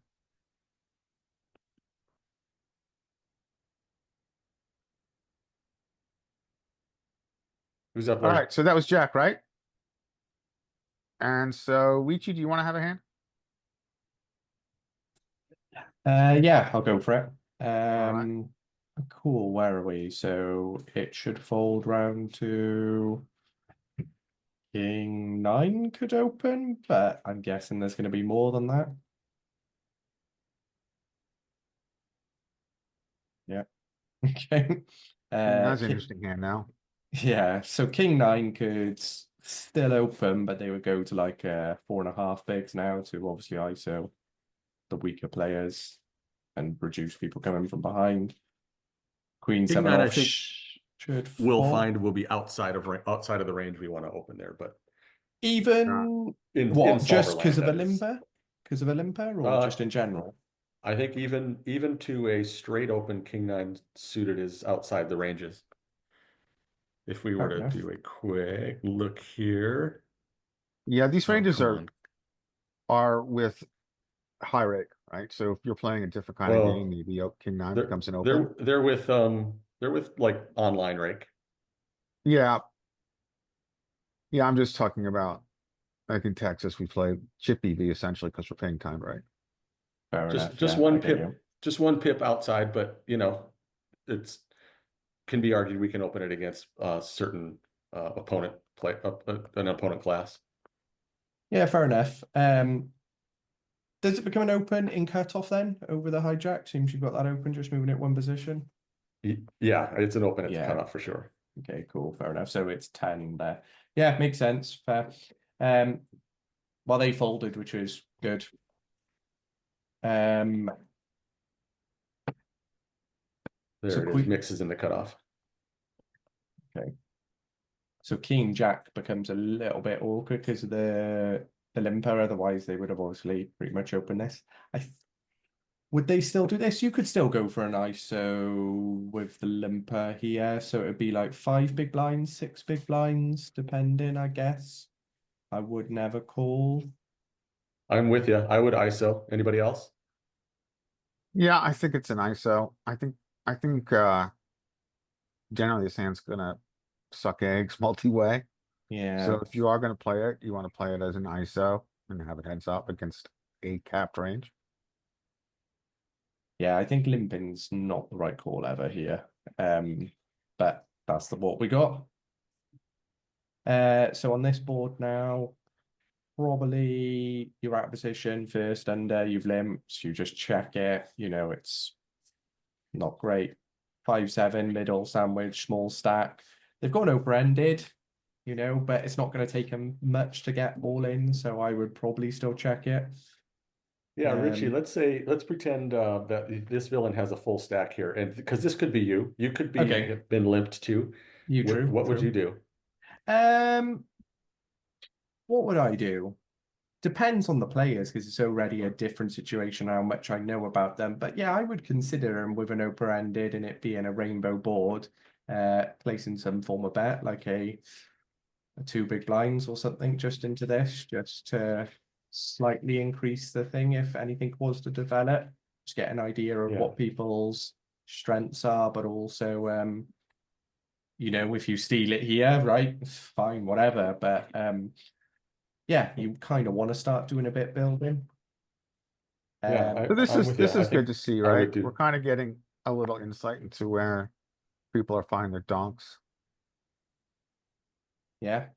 I'm a little bit, I don't, as a short stack, I suppose, and he's taking the pot right there. I was going to say, as a short stack, I prefer it to a one big blind one, but I was just unsure. Because if someone then obviously goes over the top of them, it makes it a bit more uncomfortable for them being the short stack. Obviously, if you're a larger stack, you're not too worried about that, depending on how much they grow over you. But on a short stack, you're suddenly committing a lot more, right? But maybe it's Yeah. overanalyzing a weird hand. But yeah, they got it right. So Yeah, They did it. did. blame's So, nothing. Tur, do you want to take a hand?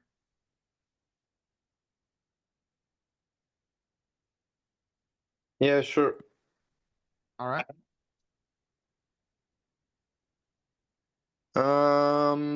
Eighth should open. And now I would 3-bet or fold eights. Mostly folding. Question for you here. If there's not enough 3-bets behind in your pool, does this become a profitable set line? I would consider flatting if there are weaker players behind me. I can tell you this is the first hand of this session, so we have no info on any of these players. Yeah, we have one short stack, but I would probably just fold or 3-bet. I think folding three. I think a fold 3-bet. I mean, that's the default I mean, theory here. Is I that we only 3-bet fold before the button. I only play 3-bet or fold even on the Yeah, button. I So think that's 3-bet fold. Yeah, that's the most common theory. I just wonder if it changes. I mean, the argument for 3-bet fold is that people are properly squeezing yeah, the dead money. But all of a I sudden, mean, if people aren't properly squeezing the dead money behind you, and you're not getting proper squeeze ranges, which have, you know, bluffs in them like ace-5 suited, then maybe it becomes a profitable set line, but maybe not. yeah, but also it's not just that, but also you get when you 3-bet, you get the initiative and you get Yeah. some better hands to fold.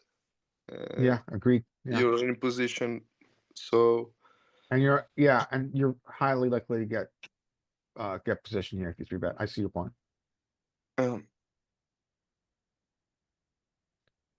ace jack. I would probably fold, and yeah, now I'm with you. That should be a fold. these guys should fold in the blinds. This is great. Looks like a live. So yeah, ace jack should be a fold, 10-9 should be a fold, and yeah. And now I would check range with queen jack. Pocket eights can probably step.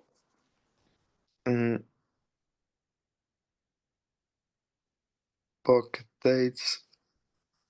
I would just call. And ace jack I would fold also 10-9. Holy smokes, this is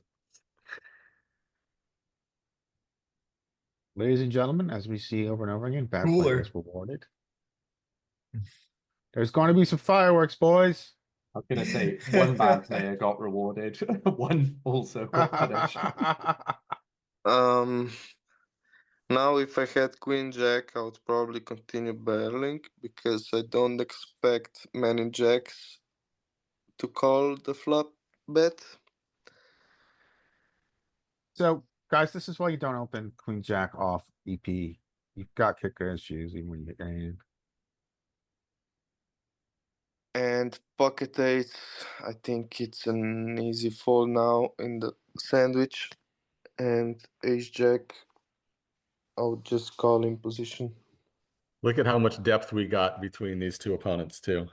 Yeah, it's a lot of stack down. Okay. Yeah, but the aggressor still has a overpair advantage, so Mhm. I'll probably just call with ace jack. And queen jack now on the river, I would probably block. Yeah, I like block. Ace jack has an easy call now, I believe. If I somehow had ace jack here, I would not be happy. Yeah, but it's just half pot, so you have to Yeah. be right 1/4 Yeah, of the time. I would expect to lose quite often, but yeah, you make that call and you only have to be right 25% of the time. Yeah.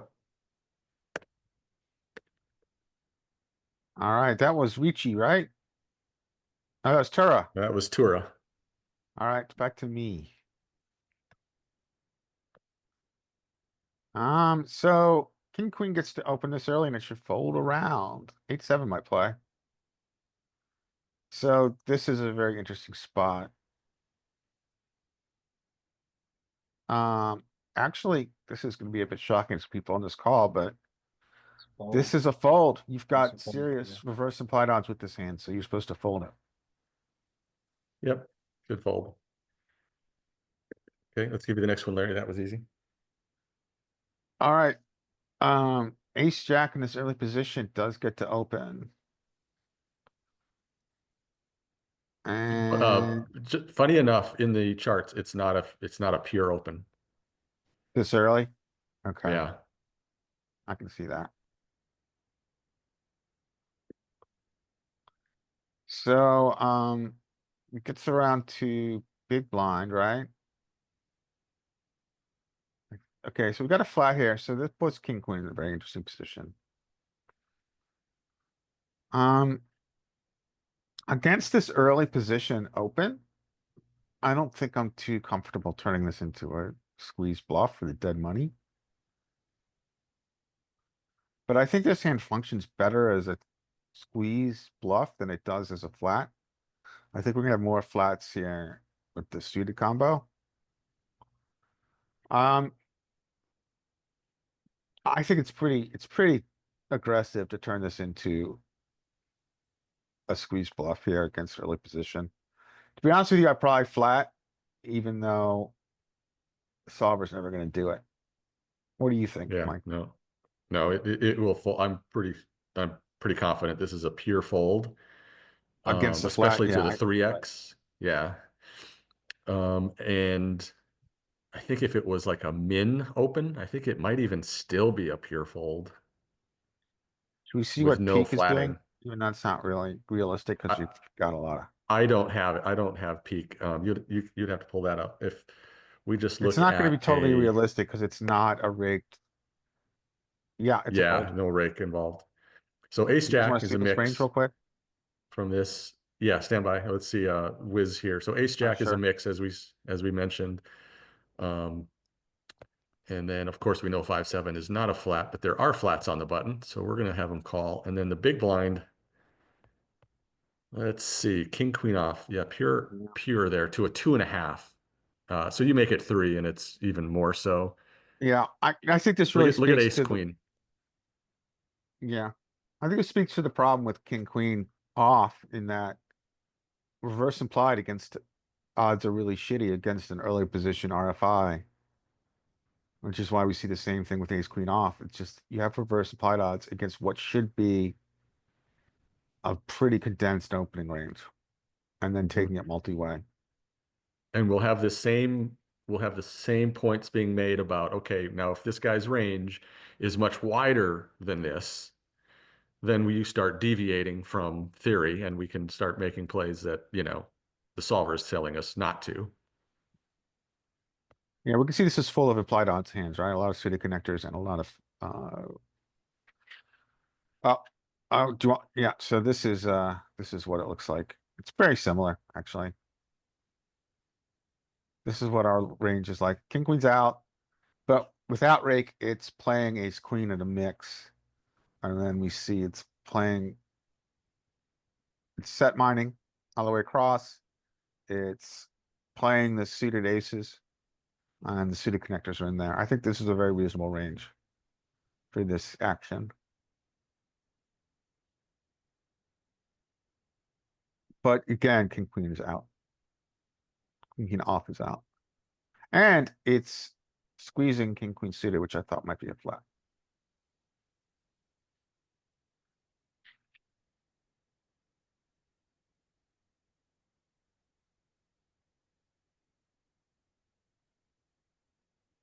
All right, so this All is right, me here. So I think so- this guy's gonna flat. He's found the squeeze. So he should take it. Ace jack is a pure fold here. And 5-7 is pure. No, well played, sir. Villain 15 is a gangster. I wouldn't feel comfortable making this squeeze against an early position open. No, I wouldn't either. All right, it was me. So let me see. Richie just went. Mike, you want one? Okay. All right. We saw king nine is a little early in the hijack, so it should get around to the blinds here. King queen should open. Ace deuce off is on my charts that I study is a pure 3-bet. But let's see what happens if we get there. It looks like we're going to get there. Okay. So king queen's an open. I happen to be in this is going to be a 3-bet for me. I assume I do it. I do. Played, sir. I think king queen off to the 3-bet. This one I'm not so sure about. I think it's a fold. I think we get into that kind of a heuristic of we just don't flat the offsuit varieties. Maybe ace queen gets to basically maybe just get it in at this point. King queen, I'm not sure. I think it's supposed to flat against us. Very polarized Yeah. three-betting range in theory. Like his like big blind's polarized three-betting range is very polarized. So in theory, I mean he's got 10-5s, Jack X suited, but in reality, we probably could fold against the human who's doing this. Here we see that. Yeah, it's a polarized range. And for that, I think king queen get four Oh bets. yeah. So king queen is still too good. Still too good against the range. But I we would don't argue flat. that We this don't is kind flat of any of the like offsuit stuff. I don't know if this is a good play against human beings. You don't have a properly polarized small blind, big blind 3-betting range. Maybe it's good. Depends on the player. I would imagine most players in the pool are just going to flat this. I would imagine. Nope, he does. He gets it. Finds it. Yeah, and then I should just fold. Yeah, okay. So that one was interesting to see what we need to do there with our. I think what I'm taking away is that we just don't flat offsuit for versions. Ace queen, still good enough to get it in. Ace king off, still good enough to just 4-bet, probably get it in after that. But yeah, no flatting offsuit stuff here.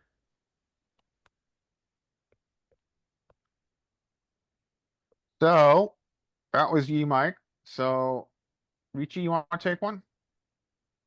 Yeah. Go, All right. go. Okay, so fold round a button really should do. Yeah. They open, queen 3 should fold, king 6. Is king 6 that weird one that can 3-bet here? I feel like it is, right? I think so. But I would probably call it, but I think it is it's an option to 3-bet here. But they call. But you could kind of see why it's also an option to 3-bet it here because they're dominated, right? So they're literally just playing for the flush draw in this instance, or the 6. But yeah, Yeah, so it goes to flop and well, get the flush draw. So yeah, they can check it behind.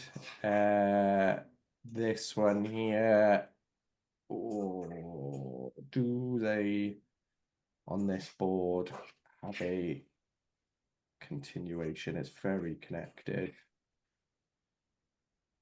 I think I would check it. Like if I'm playing this exact hand sack position, I would probably check this. But from a GTO perspective, I'm gonna take a stab that it's probably still a check behind as well because it's so connected. If it was less connected, I believe we can continue. Yeah, I'm so but this I'm a player little torn might. too. Yeah, I'm a I'm little not fully torn too, sure. Richie.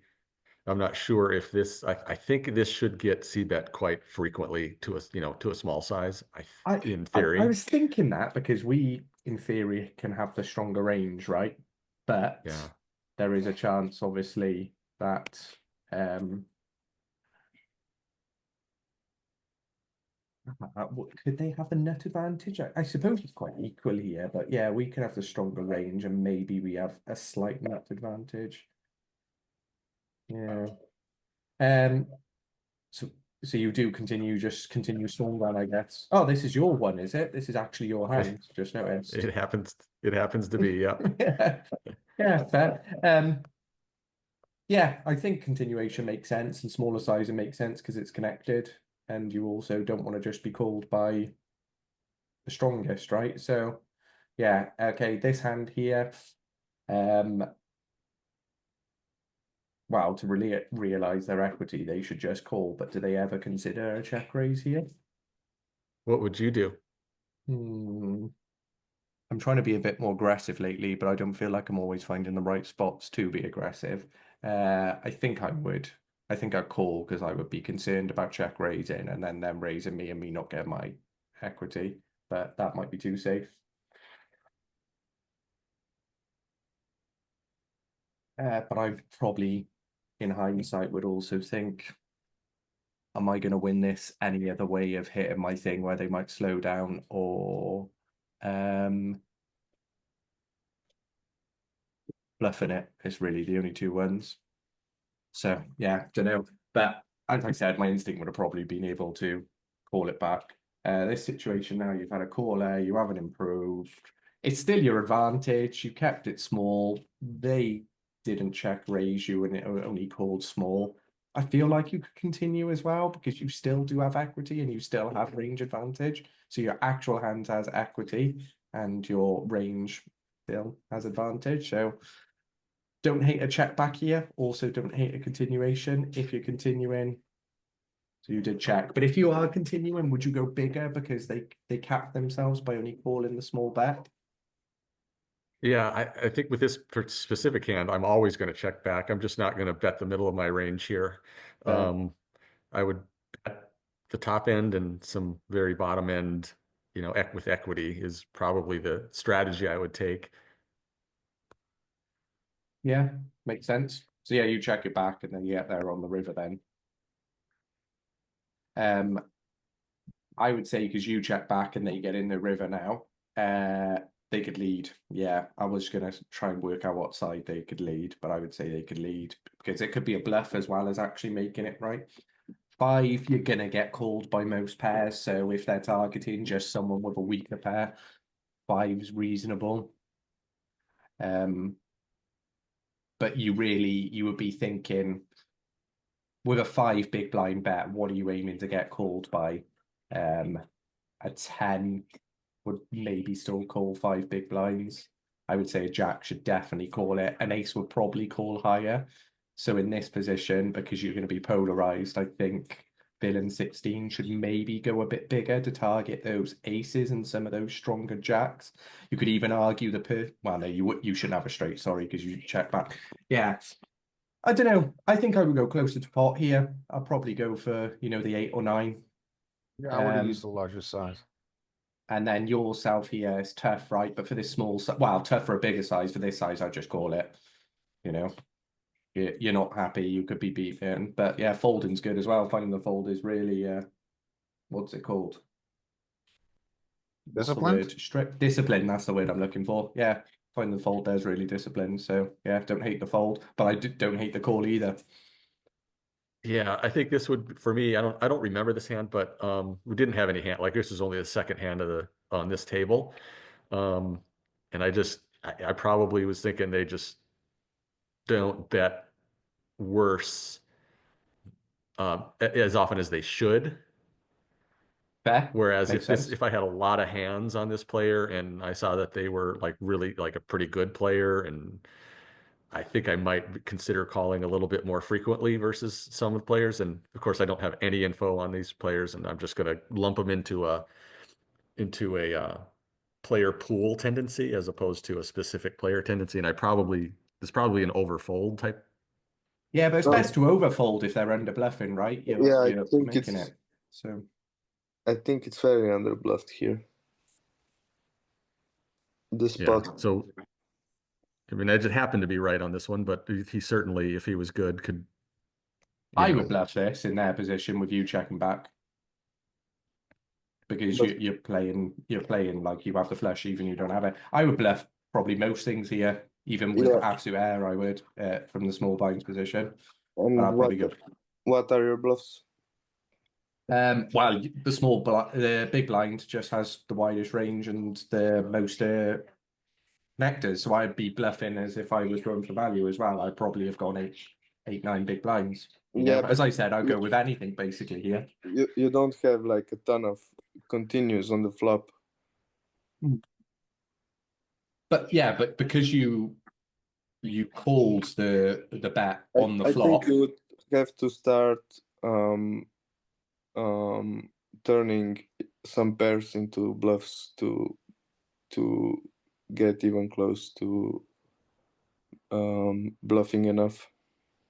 But you've called the flop continuation bet, right? Which is indication of a potential draw. And obviously the flush falls into the draw here, right? They've checked Yeah. back. So your On the turn. flush completed, right? All your flush draws completed, and even some straight draw completed on the 8. Yeah, so you're bluffing your draws that missed here. Let's say the straight draw. You're bluffing your Yeah. smaller pairs. Can you give me examples? So if I was big blind here and the bet was on the flop was, what was it, 25% roughly, 1.5 big blinds into 5 big blind pot roughly. Yeah. I would be continuing with my my tens, my jacks, my weaker aces, like my ace 2, other suited, etc. here. Your straight draws, so you've got your queen 9, your queen 8, your gut shot draw. You could even continue your gut shot draws here that are suited, right, from the big blind, because you would call with queen 8 suited, etc. So you're bluffing basically your whole continuation range here on the flop. So you have queen 8 of hearts that improved to a pair on the turn, and queen 9 improved to a straight on the turn. And then what else? Like, I think I think you can't find enough bluffs here on the river, really. I think you could include all of your queen X of hearts. Yeah. Yeah. And which all you're your smaller defending, I pairs. think, all the way down to like probably queen 4. Okay. Yeah, you'd have to. You could even have 9-8 here as well, right? Because you would be calling on the flop small 9-8, and then you've hit an 8, and 8 is most likely not going to be good here. Yes, it's a pair, but it's still not likely good, so I would still class that as a bluff. And realistically, right, even if you have 2 pairs here, it's likely going to be strongest because button checked back their the turn, but it's not guaranteed, right? Because they could be checked back to really realize equity of their flush draw. But most people still bet their flush draws in position here on the turn, right? So you would say they don't have it. But I'm just saying, if I was big blind here, I would probably go for some form of bet on the donk bet on the river, be it with a made hand or a bluff.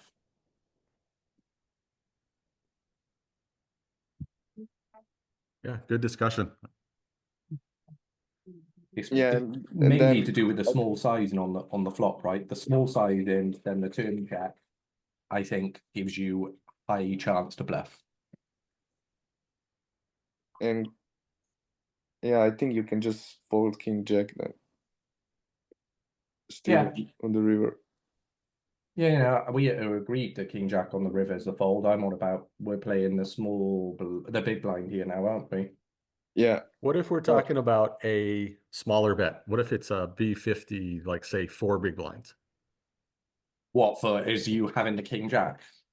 Yeah, It's tough because I would have considered calling the 5 here against. Right. Again, it depends on the thing. So I would probably call the 4 as well. But I don't hate someone folding here. But usually when people go so small, they usually have something and they just don't want to overpay for it. So my question would be, do they have a stronger jack than me? Which, if they had a stronger jack than me, it would be a 2-better jack because an ace, for example. Or is it they've just got a really weak ace they're trying to get value with and are scared about someone who has the flush or straight, right? So I don't know, you can maybe start arguing if they go smaller, are they showing weakness? And then are you going to try and bluff steal it? right. Is what I would probably start considering when they go so small. Yes, some people go small to induce, but yeah, I don't know. That's something we haven't discussed. Do you ever go for a bluff steal here? Obviously, we can see in this situation they've got the flush. yeah, but, I would only yeah, consider if I had a spade. in my Yeah. hand. Yeah, fair. Yeah, that's a very good point. If you have the king of spades here, right? You which obviously prevents them having their flush, but they could have a queen of 6, for example. Then yeah, Yeah. you could consider going for the bluff here, right? Because you've got the nut bluff. But he's probably never folding a flush. No, but when you bluff him, you're not trying to get a flush to fold, right? You're trying to get Yeah. the aces, the 2 pairs. You can maybe most Yeah. people probably wouldn't even fold a straight here. You know, we would, but let's say population. But yeah, when you're going for the bluff here, you're not trying to get a flush to fold, right? Yeah, I agree. Nice. Good stuff. All right, who's next here? So that was Ricci, right? Yeah, I think it was. I forgot. A plus. Would you like to take a hand, sir? Sure. All right.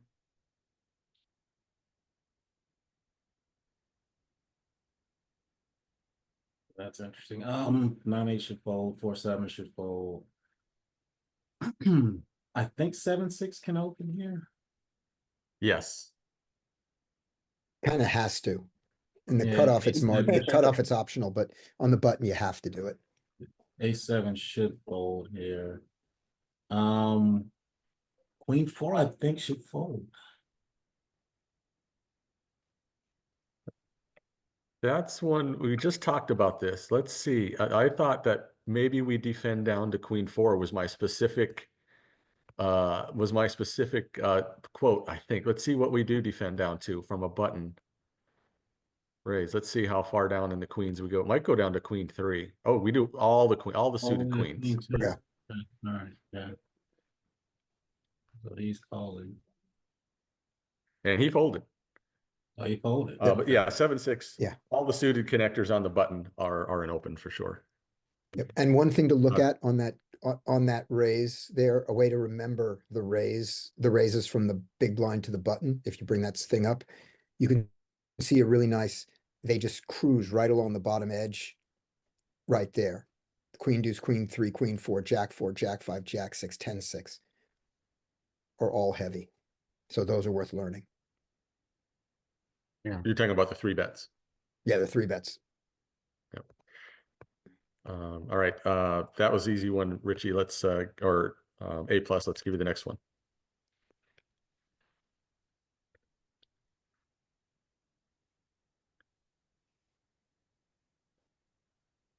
A plus, you can take the next one too. I'm sorry, I was on mute. 5-6 folds. This 10 jack, I think, should fold to all Yep. fold. 9-8 should open. Ace-2 should fold. 6-2 should fold. Ace-5, should that defend from there? From the dealer, I think he does. From there, I would defend, but it might be a mistake. Your better defense he- there is defending by 3-betting, He does 3-bet, but that's it's a stupid obviously size. not a thing.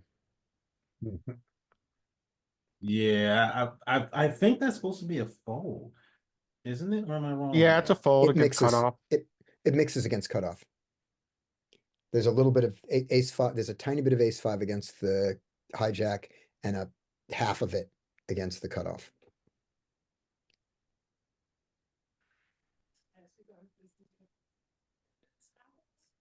Yeah, I mean, he's raising the half that he did. I would probably just fold there. But just play it as a raise. Play it as a raise. See what he does. The 8-9. Should you could call with, is that implied odds there that you should be using to call this 8-9? He's Yeah, I pretty, think so. yeah, if he's raising that, he's gonna be pretty heavily weighted to broadways and stuff. So I think you call that 8-9. Yeah, I would call. I mean, Yes. you've got position. I would call. And you have to call Yep, against this size. Yeah. You have no choice but to call against this size. He could show you pocket aces and you would want to call to this size.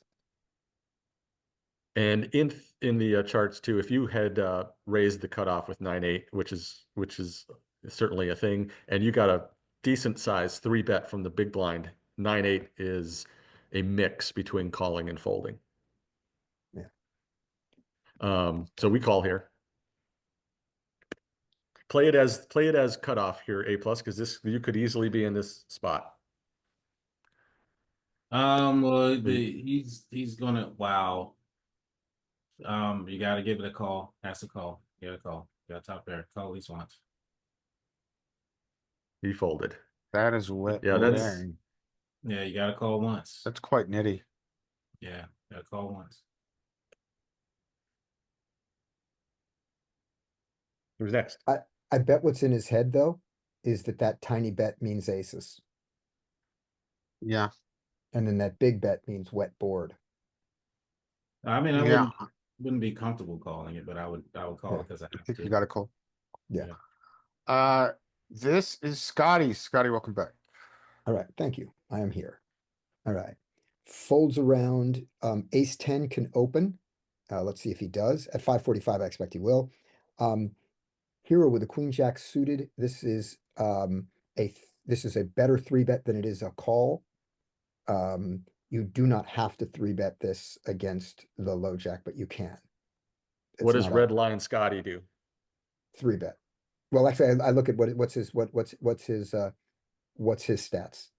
Only 3 hands. Only 3 hands, but he's got 542 big blinds, so he plays aggressively. I mean, you don't get 542 without playing aggressively. So yeah, we'll 3-bet him.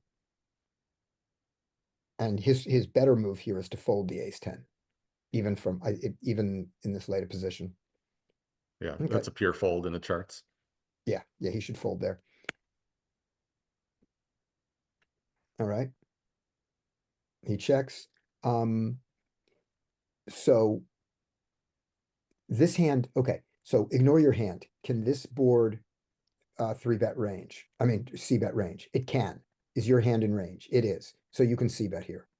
If you're not c-betting range, though, this hand is a really good check back hand. But if you're c-betting range, go for it. So he checks it back. So you check it back. That's fine. Let's see what he does. If you are him, what he can do there, he can bet there. He has a draw, but when he checks twice, you've now got license to bet your queen, and bet it for half pot or something in that range. Okay, when you check it, you have to call the river, whatever it is. He bets, and at that size, you don't raise it because he almost never has anything that he can call you with.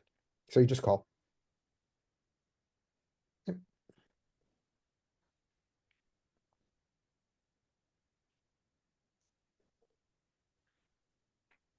So since you played that hand, Mike, what were your thoughts about betting the turn? With my exact hand, probably The exact hand not. in this exact situation. No, I probably was not considering betting the turn even for a little bit. Okay. Because I'm just So thinking his range after we 3-bet and he flats in the low jack, he's just not going to have. I mean, if I bet, it's for protection. I mean, I just he's going to call with better hands. He's not going to have any worse hands. Like I'm trying to think of what worse hands he's going to have besides his draws. he has 10 jack here that can call a bet and put money in. Oh yeah, he has uh, hands that he can call, but I'm just trying to keep the pot small, basically. Yeah, so I accept that on the flop. But on the turn, just here's the thought is when it goes check on the flop and goes check on the turn, you could some of your hands that you considered marginally made on the flop get elevated. And some of the hands, that were premium get pushed down to marginally made, depending on what the turn is, of course. But, yeah, he could have ace queen here. Sure. But he can't raise you with ace queen.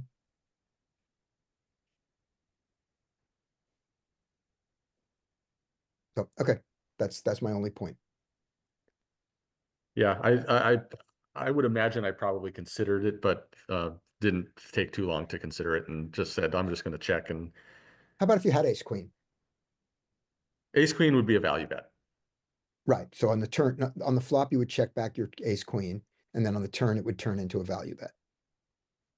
Okay. I probably would I might even c bet the flop with ace queen more frequently than I would with this hand.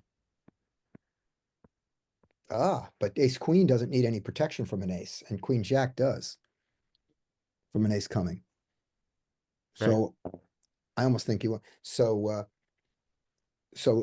I'm gonna predict that you're gonna get, let's take if you wanna look at that, I would rather bet queen jack on the flop than ace queen on the flop.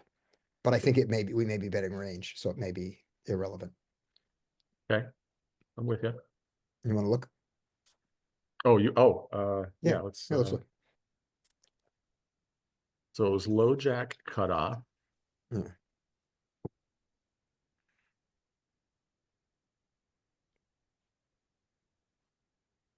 Right. And it was 3 and 9, but the theory is the same.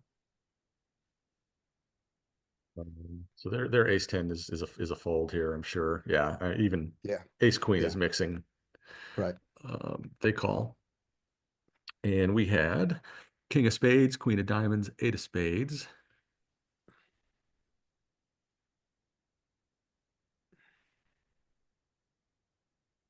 They're going to check range. And how often were we betting the queen jack? So that tells us how often we were doing it, half the time. Okay, good. Wait, where? How often do we I was asking how often do we 3-bet the queen jack in the first place? And it's about half the time. Yeah, it was mixed 50 Okay, pretty much, that sounds good. Yep. All That's right, what so we were here's thinking, that it wasn't a where pure bet. we have a pure C bet on this flop. Okay. This flop is so good for us versus their calling range. You're not sharing your screen, just heads up in case you were meant to be. Yeah. Or Oh, really? For the plots, the charts. Oh, yeah. I went back to the hand to see what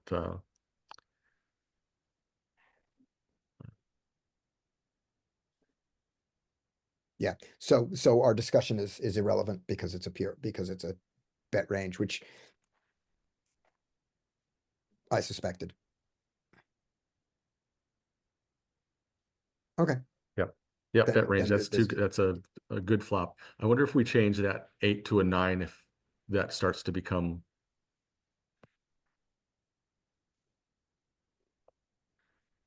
If that changes anything. It doesn't really. No.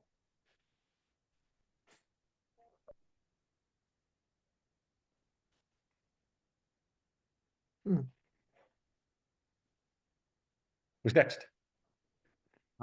Jack is. I think All this right. is the same hand. Oh, there we go. I would expect it to fold to villain 7 with king jack suited, who should raise.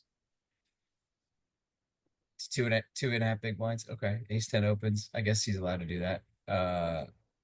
I don't know how to play a 40 big blind stack, honestly. So Yeah, see what he does.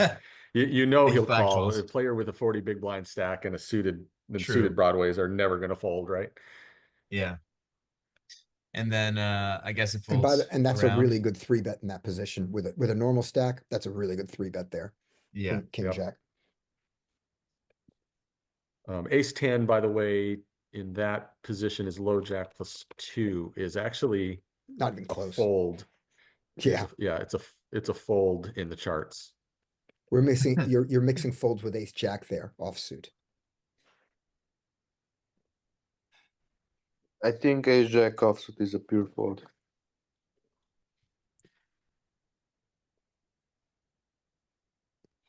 Ace 10. It's a good board. He's got equity. I mean, with the middle pair top kicker, he can check. It's a short stack. I mean, he doesn't like betting and getting raised here, so maybe just check.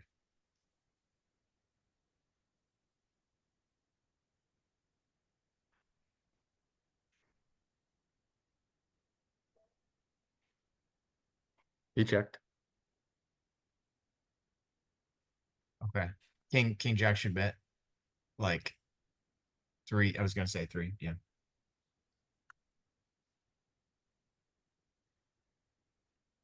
Ace 10. Probably gonna have to call at least once. See what happens on the turn. Check again. King Jack. Gonna bet again. Set up for river jam. Nope, he checks. He's scared of that diamond. I bet it goes check, check, but oh wow. This is a bluff? Does King Jack fold? I think King Jack's Too no, he's small. calling. Yeah, Too small. That was an interesting line from both players. So here's what I think ace jack did there in his mind. I think ace 10. I think ace 10 didn't want to get bluffed. I think he would rather lose 3 big blinds to a king than get bluffed by a check from nothing Right. and have to call with a 10. And I think that's bad. That's sensible and bad poker. Sensible Yeah, it meaning seems like I it. understand why people feel that way. We've all done similar things. Maybe not on a 4 flush board, but certainly on 4 straight boards. We've done it, but it's not good poker. Scotty, I think turning pairs into a bluff here is good poker. Yes, but he's not bluffing. Yeah. A bluff here But gets a you- king to you- fold. A bluff is betting 15 or you don't know 11. that. What do you mean I don't know that? Well, you don't know if he's bluffing or because he's gonna have some value bets for blocking side. Yes, here's what I mean, Tora. Turning second pair into a bluff here is perfectly reasonable. But this is not the right size to bluff. This doesn't get a king to fold. It didn't get a king to fold. Yeah. What I think he's doing, in other words, in his mind, and I may be wrong about this, is that he is betting small that he is block betting. He's trying not to get bluffed. If that's what he's doing, that is bad play. If what he's doing is Yeah. bluffing second pair, then his sizing is too small. Because the hands that fold to this size, he was beating already. You know, he could get a 10 to fold to this size. He could get Jack 10 to fold to this Yeah. size. He's beating Jack 10.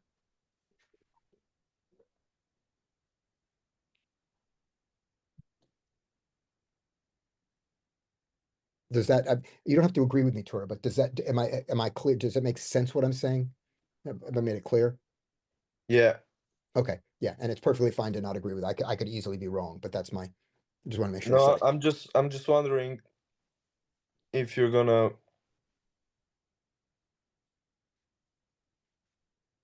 like what if you have a smaller flush? Like, I mean, you probably only have Queen Jack. Well, Queen Jack is a straight flush, so that's pretty great. Yeah. So if you bet this size with Yeah, you probably the want to jack go of, bigger. if you bet this size with ace jack with the jack of diamonds, you know, Yeah, and you're gonna fold if you get raised, but you're trying to get value from a king, that's fine. Because the king might call it, or a lower flush. If you had for some reason here, if you had what lower ace gets here? I don't know how you get here with ace 7 without a diamond. you don't. Right, yeah, so, Yeah, your value is pretty nutted. yeah, So yeah, so, yeah, you probably want okay, to let's go. give you jack 10. Let's give you jack 10 of clubs here. You've got jack 10 of clubs, then there is at least a target range for a small bet bluff. Because you could get a worse 10, you could get queen 10 or ace 10 to fold. But he's certainly not value betting to try to get called by jack 10 or queen 10 No, without a no. diamond. So, Yeah, yeah, he would have to go bigger. yeah, everything that folds, he's beating right here, I think, Yeah, for this size. Because are you folding a king to this size? The king, worst kicker. Are you just folding any king? I'm not. no, to this size. Yeah, No. exactly.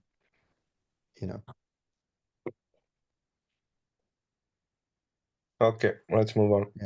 All right. Alright, who was that? Whose hand was that? I think that was Jack's. Jack's? That was Tura, you're next. Kings Tura should gets all the open. good hands. King queen should fold probably. I agree. Yes, it was a bad call against early position. I would check range here, and king queen can okay.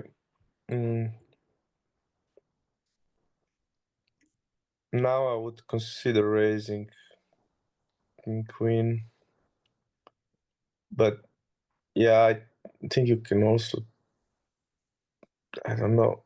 I guess you can call. Not We sure. fold. Yeah, I think folding is fine.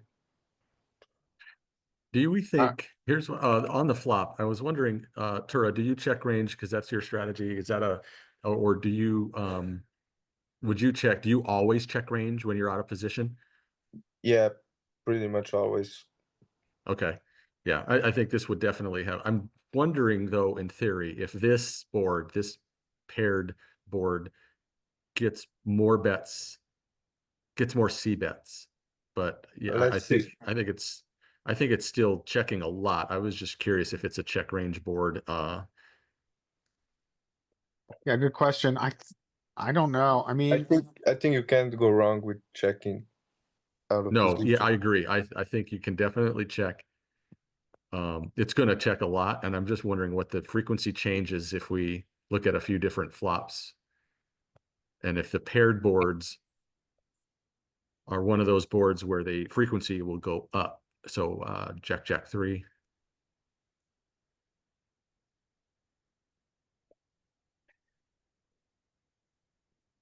So we do, yeah, so we do get that. Let's change. That was my assumption or whatever. Whereas if we saw a queen jack 3, that's going to be check range. No, actually it's No, not. It's it checks still less. checks less, but small bets. Yeah. And if we change the size of the pair, so let's go, I'm just going to take the queens out and say we make it like a 8-8-3. See where that takes us. We get some over bets because of our over pair advantage. And then if we make this say let's go jack. Oops. No, jack 8-3, that might be a good one. Okay, then we're starting to get into the check range territory. I just wanted to explore that and just kind of see what the differences were. I was curious about this paired jack board myself, because I do check a shit ton off and off range, but I wonder if I should be c-betting more often on certain types of boards like this. I think check is fine Um, on the paired board, see what happens. I mean, you wanna get some information from villain and this is. Yeah, that was easy, Taro. Let's give you the next one. The Queen hand is should also open. super easy to, your hand is also super easy to play as a check. I mean, that Yeah. particular hand is so easy to go Agreed. check call, and ace falls on the river and then just and then just check and shit your pants, you know? But it's easy to play. All right, mistake I number think- one. Okay, I think it should fold around to the big blind. And I would probably just check. Depends on the villain. Some people limp everything, and then I would be more inclined to check if they have a limping and raising range, then I would be more inclined to raise.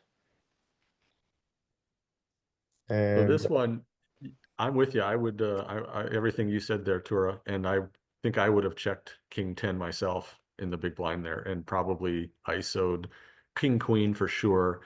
Maybe thought about king jack and maybe gone one way or the other, but king 10, I definitely would have checked behind. So play this one as villain 8 here over here. What would you do here? I think I would start with a check.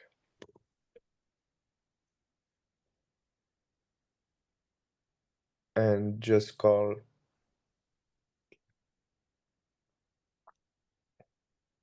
No point in leading now, I guess.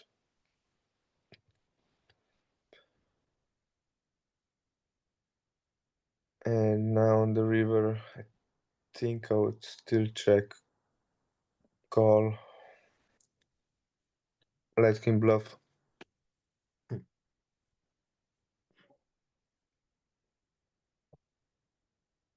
Yeah, I And don't you would think call here too. there's Yeah. any merit in raising. Yeah. Yeah, I would have done everything the same as well. Yeah. Any thoughts on that? ISO wing the lid over there from anybody else? Yeah. I bet that river too often, and when I have it, I bet too big. You know, You would lead the river. Yeah, the one thing I do right is when I don't have it and I bet pot happily. My problem is that when I have it, I bet pot also. And they both get folds.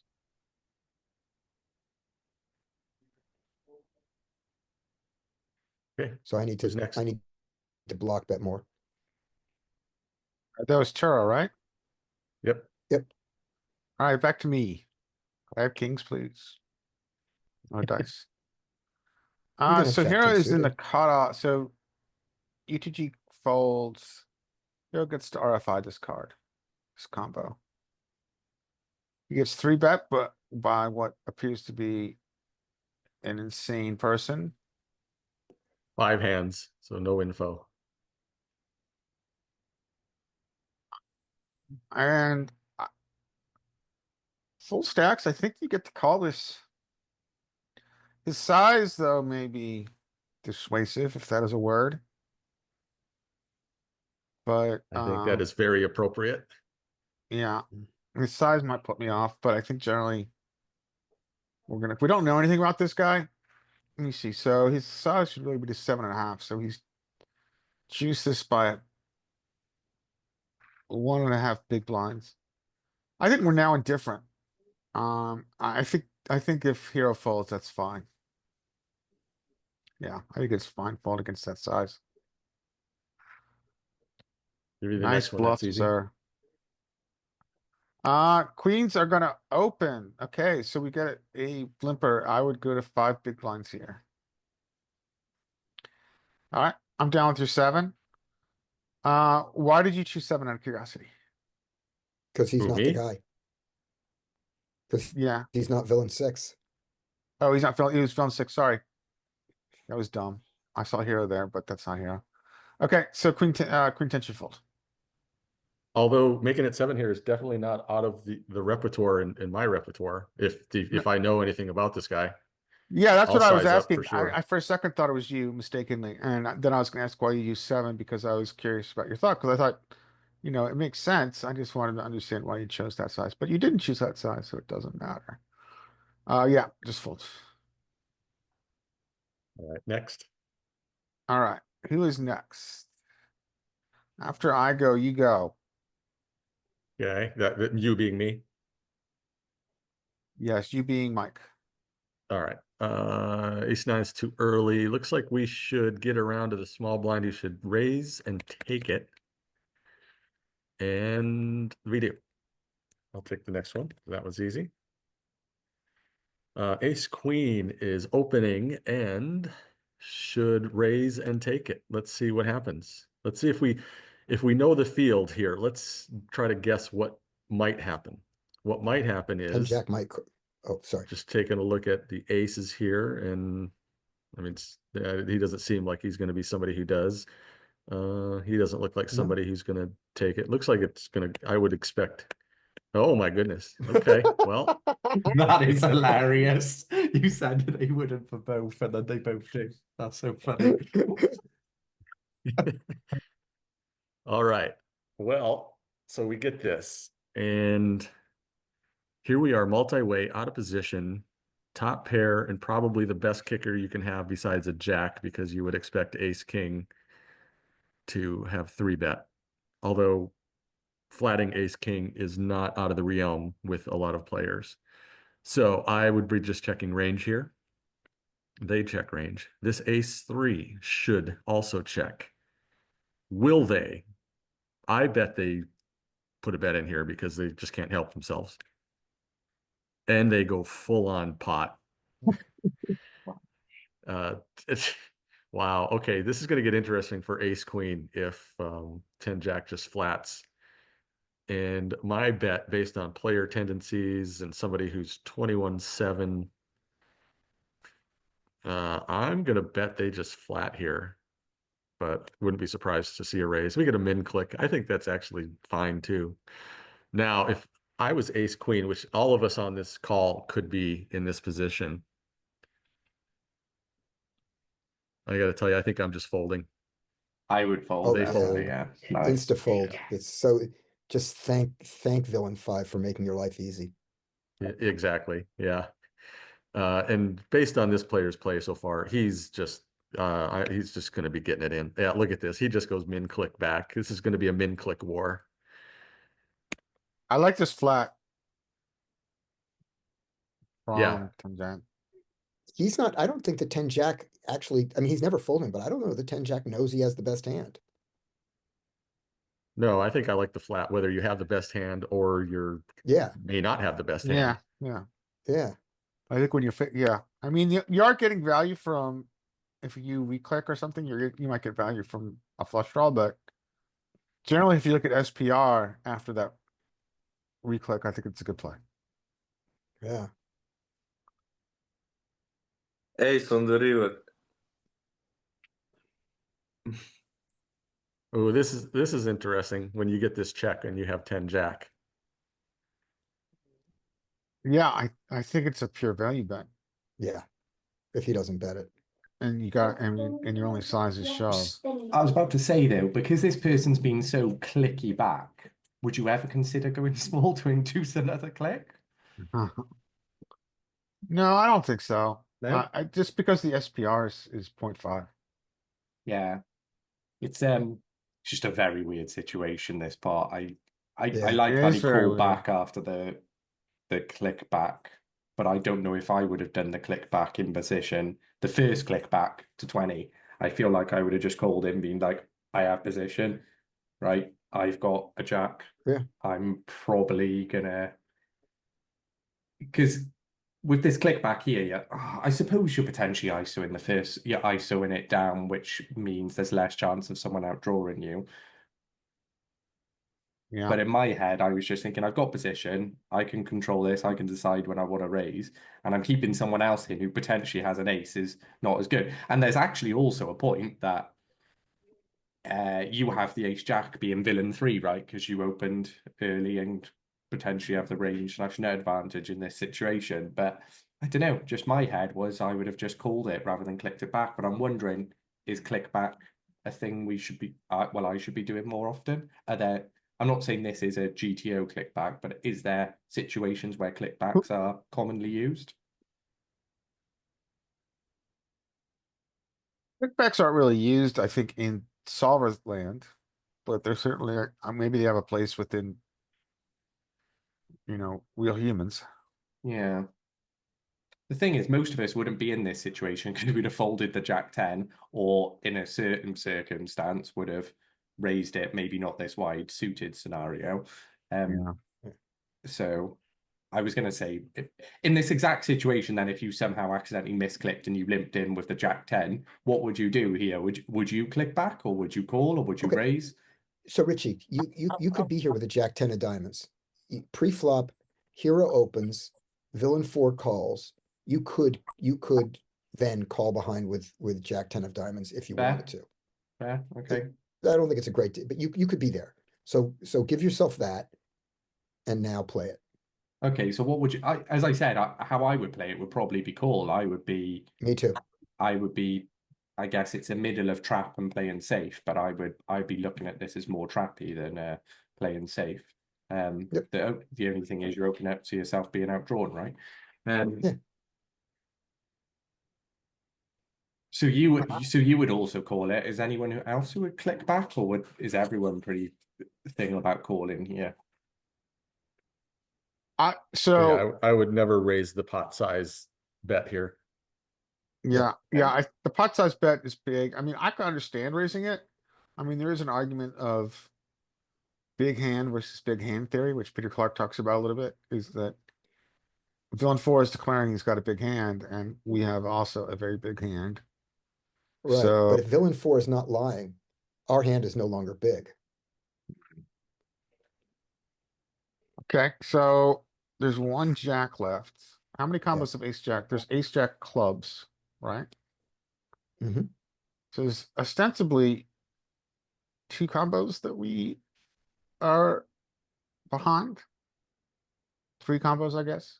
It would be, yeah, I think it'd be Queen 3. jack, It'd be ace jack, queen jack, king jack. Yeah. Yeah. Or you could even argue the 4 as well, because they could have the Jack 10 of clubs as well, couldn't they?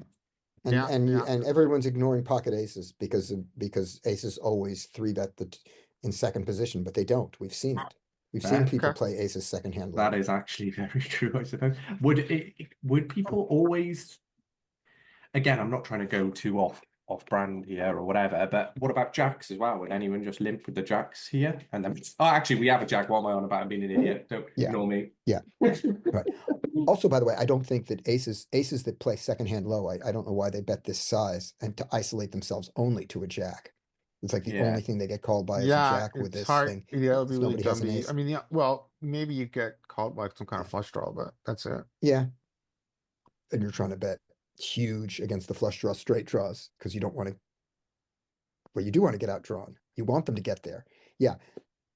But this is a very bad size. Yeah. If you had aces. But to this size, so this guy's highly polarized, right? He is, which means- he is polar. Yeah. So he is making the statement, I have nuts or nothing. That's a statement he's making. It's not what he has. And when someone has the nuts or nothing, you rarely want to raise them unless you have the super nuts and you want to go against their nutted range. Yeah. But their nutted range doesn't back off. You can do that on the river. Yeah, I agree. You can just call here. Yeah, I just don't see any reason to raise. Especially when you're in position. Yeah. Yeah, you have a good point. You're guaranteed position and yeah. You've got a heart, so I think calling is better. Yeah. And yet sometimes you get outdrawn. So we all agree that once it comes back to here, this is an easy fold. However, what if 10 jack had flatted here? Then it's a harder fold. And it comes back to us. Yeah. It's a harder fold. That is really, I don't think I'm capable of folding that quite yet. Yeah, it's tough. but I I'm very agree. uncomfortable. Okay, so this is where your inner Joey should be talking really loud. Uh, Because not just when he says two people are interested in the pot, one pair doesn't win, but because it's that size and then a guy calls that size. Yeah. Yeah, And I you're out agree. of position for the rest That as should- well. Yeah, that should wake Joey up right here. And you don't Yeah, even have you a heart very good redraw. point. The size Yeah. plus the flat, The and flat, you're yeah. out of position for the rest of the hand. Yeah. I mean, it's a big fold, right? We can agree on It that. is a big fold, huge fold. But I can get behind folding here. It's multi-way. Yeah. Yeah, I can see that. And then to just throw another wrinkle in it, what if we have ace queen of spades or ace queen with a heart? Queen of heart. We Make have the any queen of difference hearts? or Well, we fold to this raise, but when it's no? I'm talking about But when- if it goes bet flat and then that's back on us. Back I on think in the ace queen of queen. hearts, we have to call one. then we consider calling. We Do consider you though? calling a lot Because stronger. if you're holding a heart, aren't you kind of narrowing their range to jacks even more? A jack even more? I think it's just the raw 3% equity of the back door, right? So Okay. the back yeah. door comes in, I think it's like 3% of the time. And that I think pushes you into call.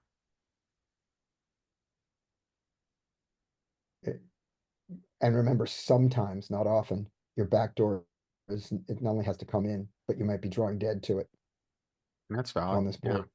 Sometimes. Yeah. But I mean, change it to this. Give yourself a heart or give yourself ace queen of spades and have villain 6 bet 3 big blinds and get called. Now, not so easy a fold. Yeah, true. I teased this earlier, Scotty, when you were gone. I teased our multi-way March madness with Prometheus in the next few weeks or Mhm. so. Yep. Yeah.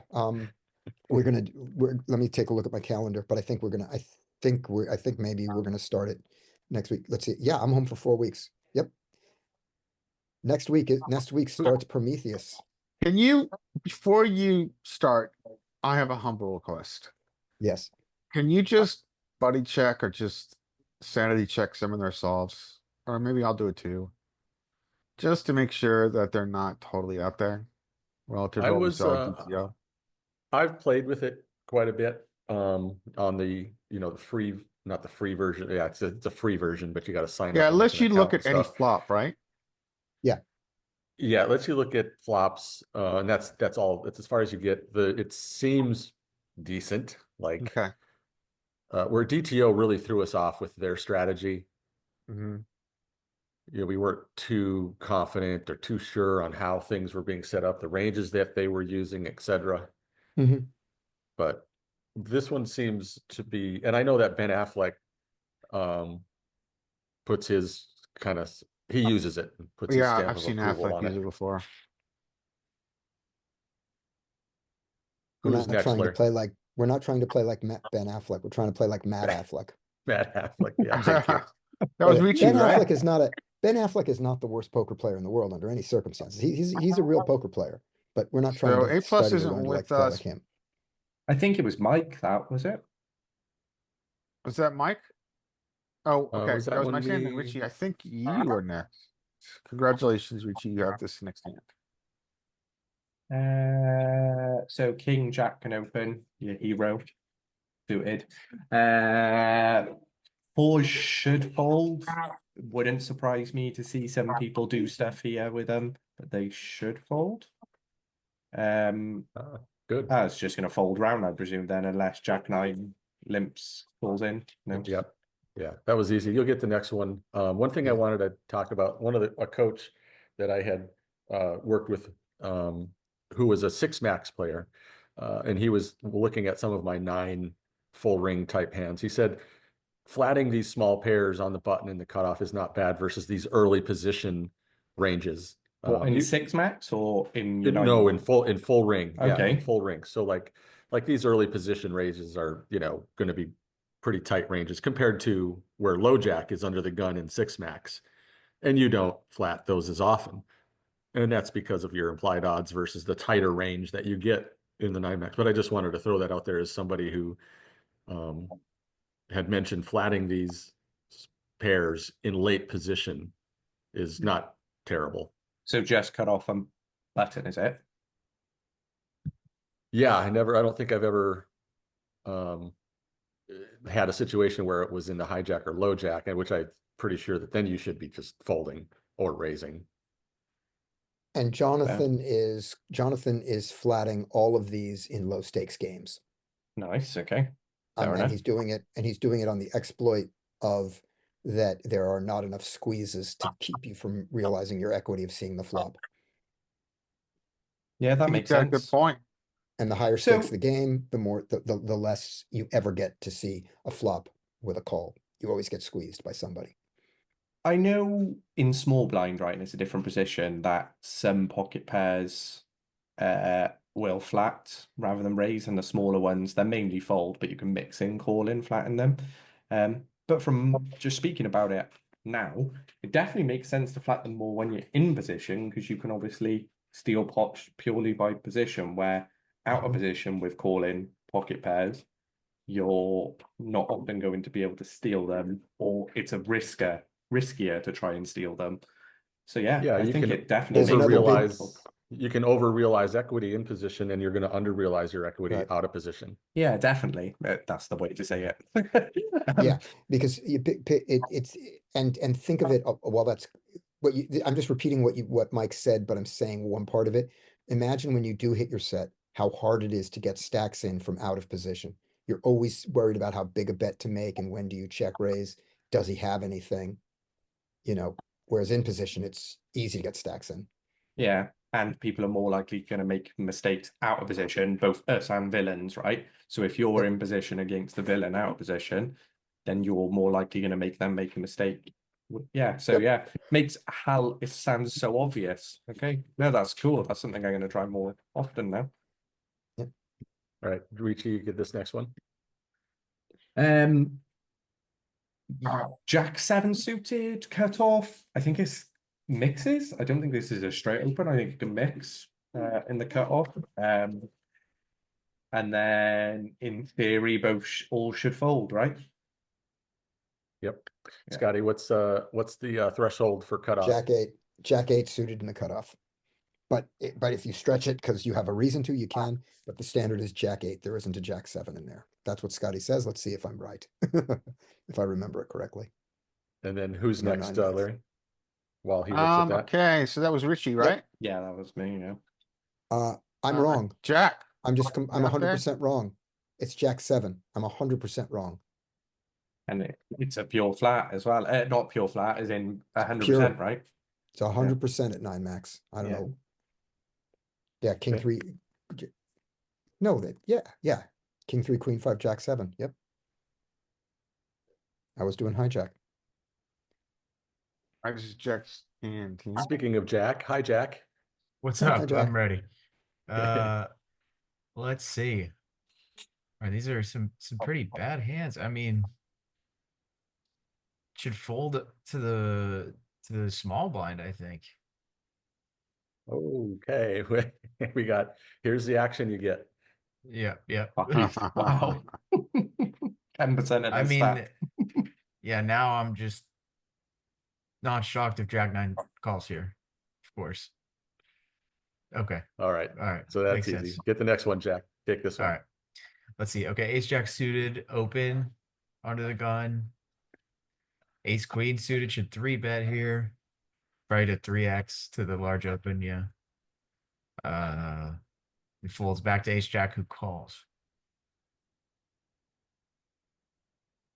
I wonder if Ace Jack would be a good 4-bet bluff here. Right, it's Yeah, not Too good. it's not really as comfortable. I mean, you could argue that people's 3-bet ranges aren't polar enough. So maybe it's not the best 4-bet bluff. I think you respond with your 4-bets polar, and I think the ace jack fits really nicely into the calling part of that, so that you have a little bit of something below it. What position are we talking? We're talking 2, so the hijack made it, Yeah, that's about right. and it was actually the low jack that 3-bet. So ace jack. Mixing all three options. Yeah, it's like a Wow. really, Already it's a folding. really cuspy hand. Wow. And that's because of the early position or the tight configuration nature of this. Right. Yeah, I would argue that maybe we can even chuck it into our bluffing region against what we can assume is a linear three better. I'm maybe not tight as fuck, but I Yeah. think we can probably pure fold against what we think is a linear three bet range in position. And as just a quick check here, if we look at 3x would be, let's see how that changes things in a little bit higher rake environment. If we have the ace jack versus a 3x and a 9. It's outie. So Look at how much more ace 10 plays than ace jack. It's got to involve blocking, Interesting. unblocking Yeah. bluffs, I think. okay, so Jack, continue on here. Here we go. Okay. Ace jack, it's gonna check here. And I don't think villain 10 has to see bet this board, but being that it's paired, you know, he's got the overpair advantage. He could bet a small size here, like, you know, 6, 7 big blinds here. Which I don't think is a bad idea. You're gonna you could be folding out ace king maybe offsuit that decided not to 4-bet. But you might just have the best hand here a lot. It's like it may be even a value bet. Yep, I'm with you. I'm going to theorize that when you bet, you get to size up too. So potentially like half pot, you know, as Okay. opposed to, I bet it likes either option small or I say big, but like half pot would be a big size in a 3-bet pot, right? Yeah. I wonder if it ever does a B75 on this type of flop. Anyway, we'll go on. Checks. I have no I think idea. ace jack's gonna lead here, but I'm not sure that he should. Because if you think about what hands are gonna be checking back that flop from a sort of, I don't know, probably fishy villain, you know, it's probably gonna be a bunch of unpaired ace high hands that have better kickers than you because you just got 3-bet holding ace jack. Mm-hmm. So I would not lead here as villain 16. Okay, nice. He doesn't lead. Now villain 10 should bet like 60 to 75% here. They go Go small. B33. Now ace jack should just call. Just check call mode. Oh. I mean, for ace jack, he leads out. I'd be going for the check raise all in here all day. Check raise all in. I'm not surprised though to see the lead, and then villain 10 should just smooth call. Yeah. Yeah.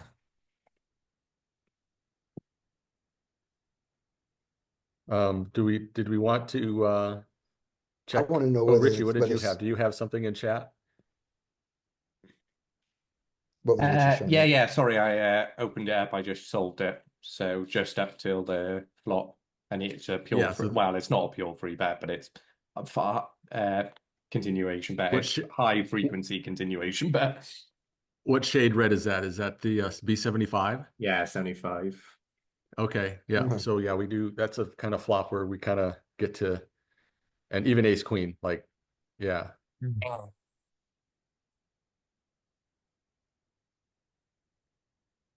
I'm happy to continue solving it. I actually got distracted and I didn't see. Did Ace Jack lead the turn when the ace came out? I didn't No, actually see they- because I was he looking check, at he it. check They called. did. No, Oh, he no, let out. he led the turn? Yes. No, the river. No, he led the river. He check called the flop. I mean, check called the turn. Right. Okay. I thought we and were then asking led about the river. Fair enough. So he check called. What was the bet for the ace queen on the turn? B33. B33. Let's see then. So turn, check, ace comes out, and then they check it under the gun. Low jack then did 33. Ace jack should call that, right? I'm guessing at that sizing. Yeah, they always call. And then Jack of spades on the river. Jack of spades on the river, and then they led out as the jack of spades. Yeah. Right. And we Yeah, think, it should and we think always that's a be, mistake. yeah, always check, always check. And good. then low jack, what size bet do they do? Oh, they check it back. Queens, ace queen, always a check back on Yeah. the river. What? Yeah, that's what it says. I can share the screen if you want, but ace queen Wow. is always a check back. Most hands are checking back that get to the river here. 63% check back. Wow. But yeah, the only hands that bet are ace kings. They bet. Ace jack bets, obviously, if you're in position with ace jack, you would bet as well. And then there's some random, oh no, that's not a bluff, sorry, trips bet, obviously, so sevens bet. And then there's a couple of random bluffs that bet as well, that like king five suited bets. And are those river bet in positions, are they all In kind of positions. standard B60 sizing, or are there any block bet in position? How can I, do I have to request a share or? Here, I gotta stop sharing and then you can. Okay, there we go. Share. Okay, I'll share that there. There you go. So, what did you want me to check in position? Sorry. The size of the river bet in position. In Yeah. position. So Yeah, there's 9 for, yeah, we 15% of the time we do a 1/3 bet in position. We violate Matt Affleck.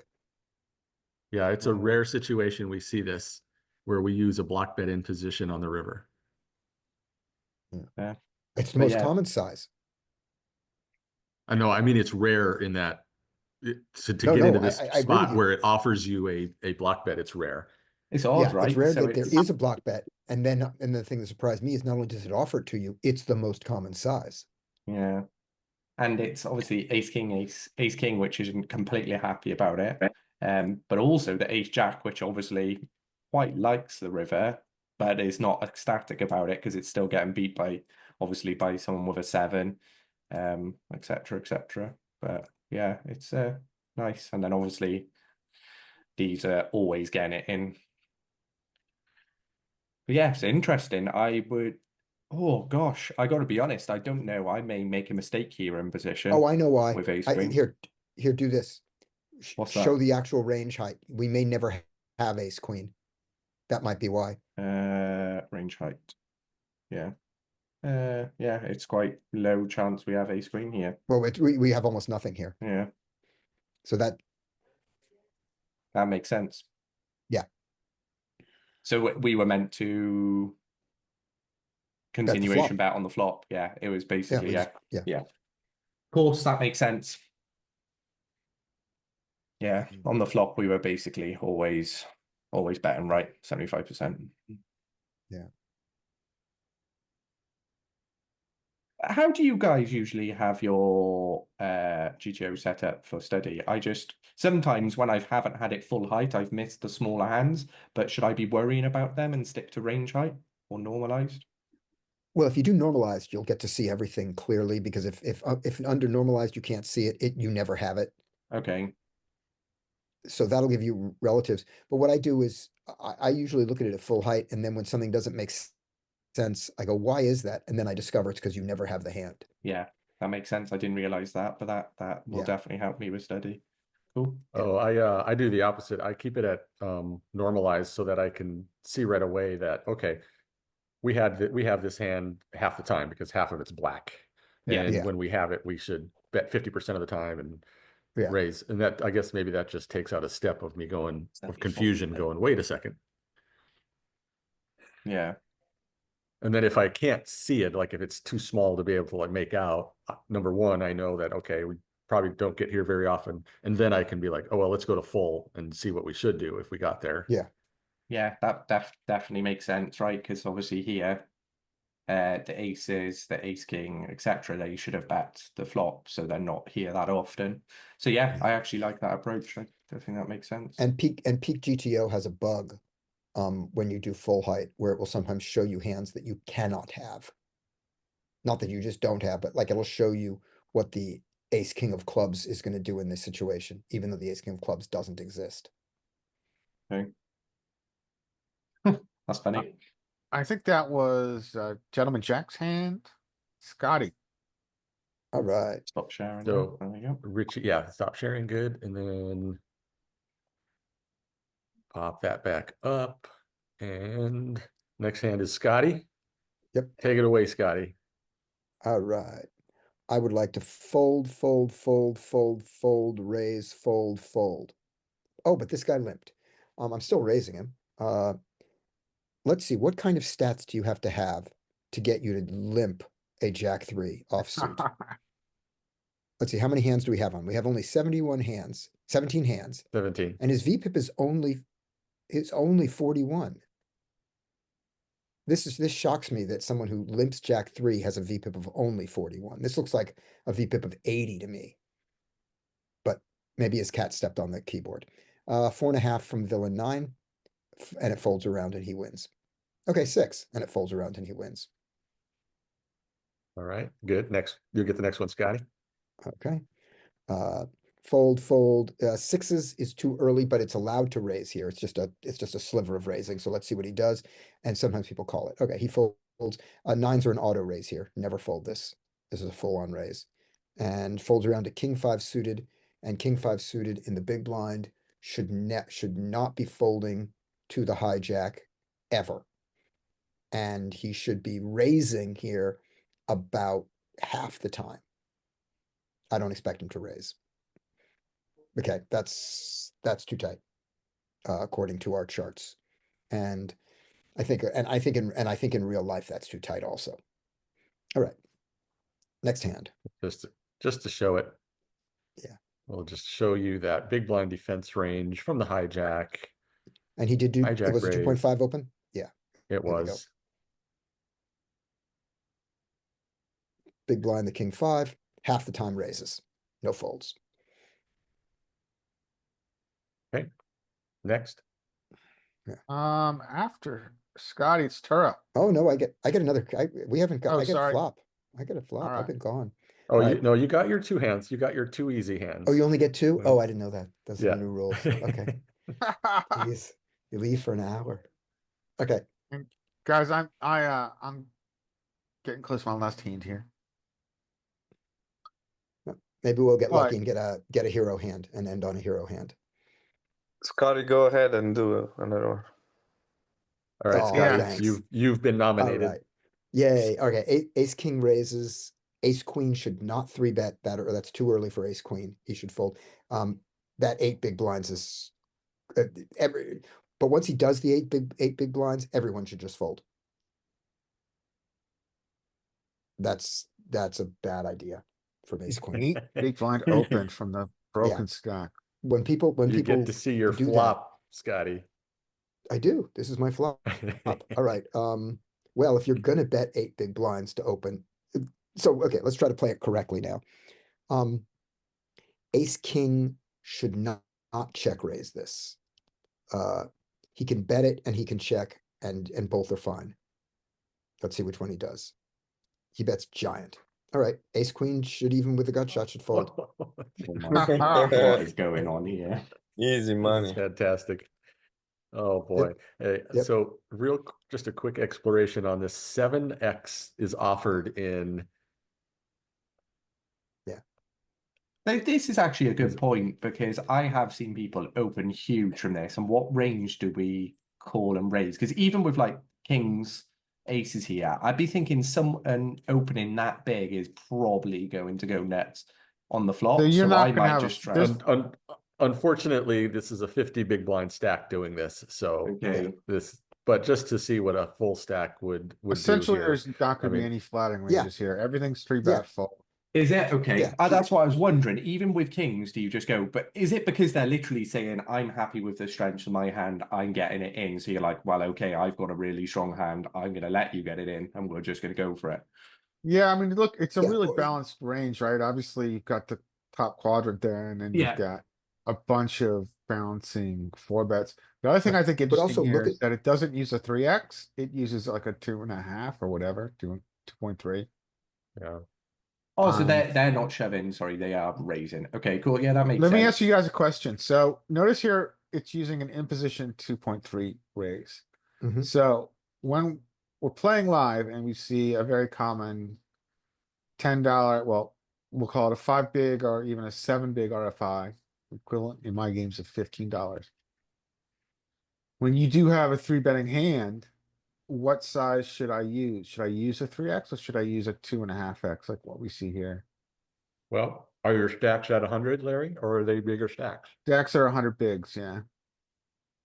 Okay, What because would I you thought guys So when you here's play why live, I- you get a lot of bigger stacks, but Well, yeah, we'll here's why assume I stacks are 100 bigs.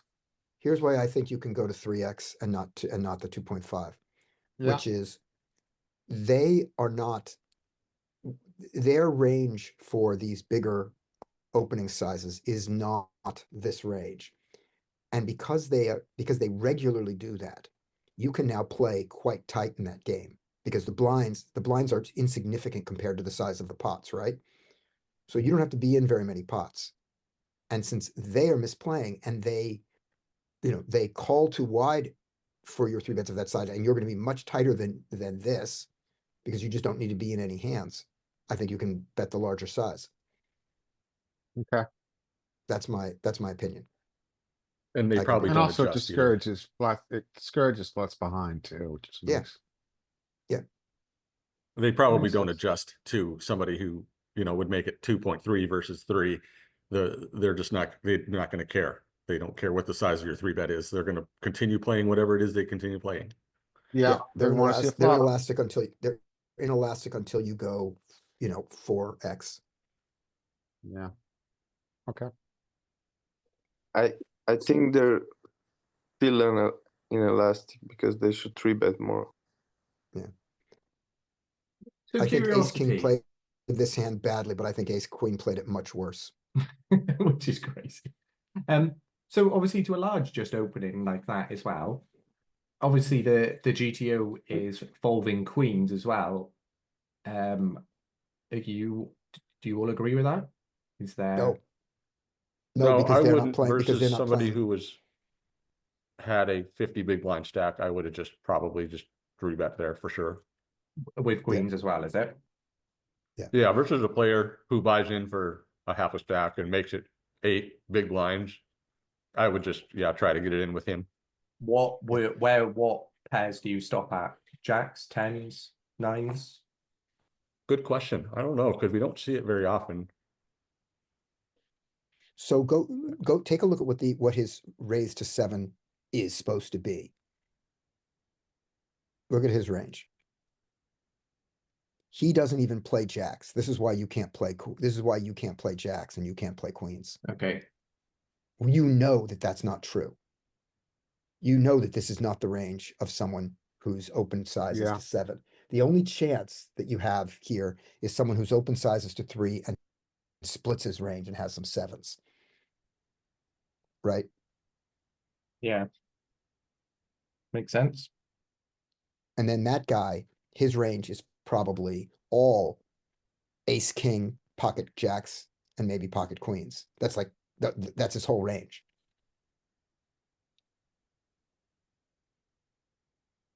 Yeah. And against a range of ace, king, pocket jacks, and pocket queens, you can't play pocket jacks. Okay. No, makes sense. Tura still there? Tara is no longer with us. Who would be So- next? After it's me. All right.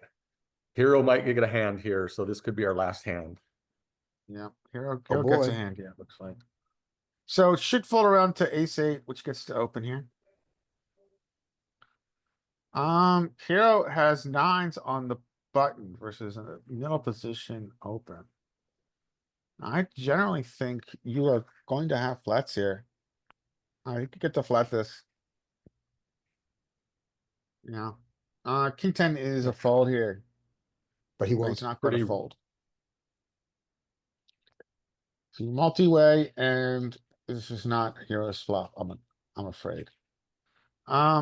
Check from villain 16. What's our start depth? So you have a lot you can get value from, right? This is I think what we describe as a dynamic wet board. So I would actually, in theory, we're calling our days in DTO. We only have small bets here. But if there is any situation where I think I would prefer to bet bigger, it would be this one. But, yeah, I think I might go half pot here, but he's probably gonna, I don't know, he's probably gonna go larger.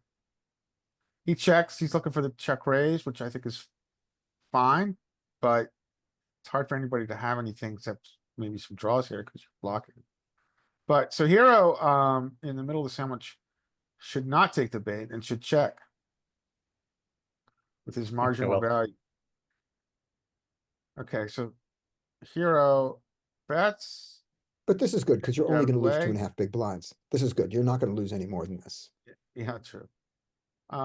So king 10 folds. The only question now becomes size. I kind of like your hand has shit ton of value, but you know, I think of these top twos being high equity, but also fragile equity, especially in this texture.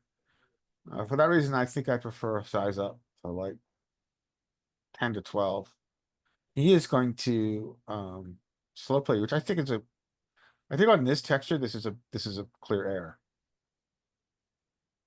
This is not the equity in this hand against range versus range is not enough to smooth call it top two. Okay, so he's taking this path. It's gonna work out, it looks like. So he should check. Hero now has gotten a call. And the board is, he's essentially turned his nines into a bluff. But he doesn't have to continue with this bluff, but that size was small. I generally would check here. I would check. Yeah. It's more of a check back because of the suits we're holding as well, right? Because we're blocking them, just calling withdrawals, isn't it? Because we've got one of each suit that are Yep. both drawing. So you we should- do like blocking. Both, I think we would bet more, actually. Blocking. We don't their need to- nutted equity draws. I think we would bet more. I think it's the opposite, but the only way to check that is, we could do this as a heads up hand and it would still make sense. Yeah. Okay, We can so look at this one. I'll look at it. So this, I think, is a good spot for a block. So you got, this is really a bad run out. You got 4 straight, you got through a flush. Even though he doesn't have a lot of fives, you would think maybe 8's 5 suited. There's 2 combos. I would block bet this.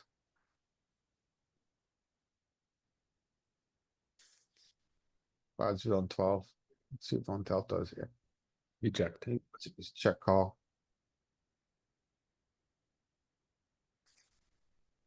He checked, so it's on hero.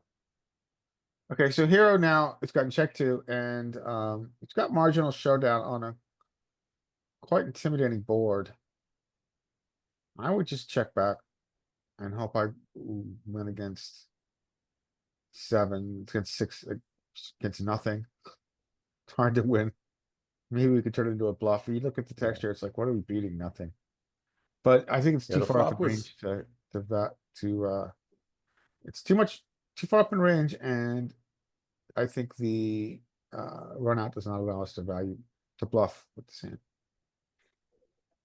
So the flop was kind of an interesting spot, I thought.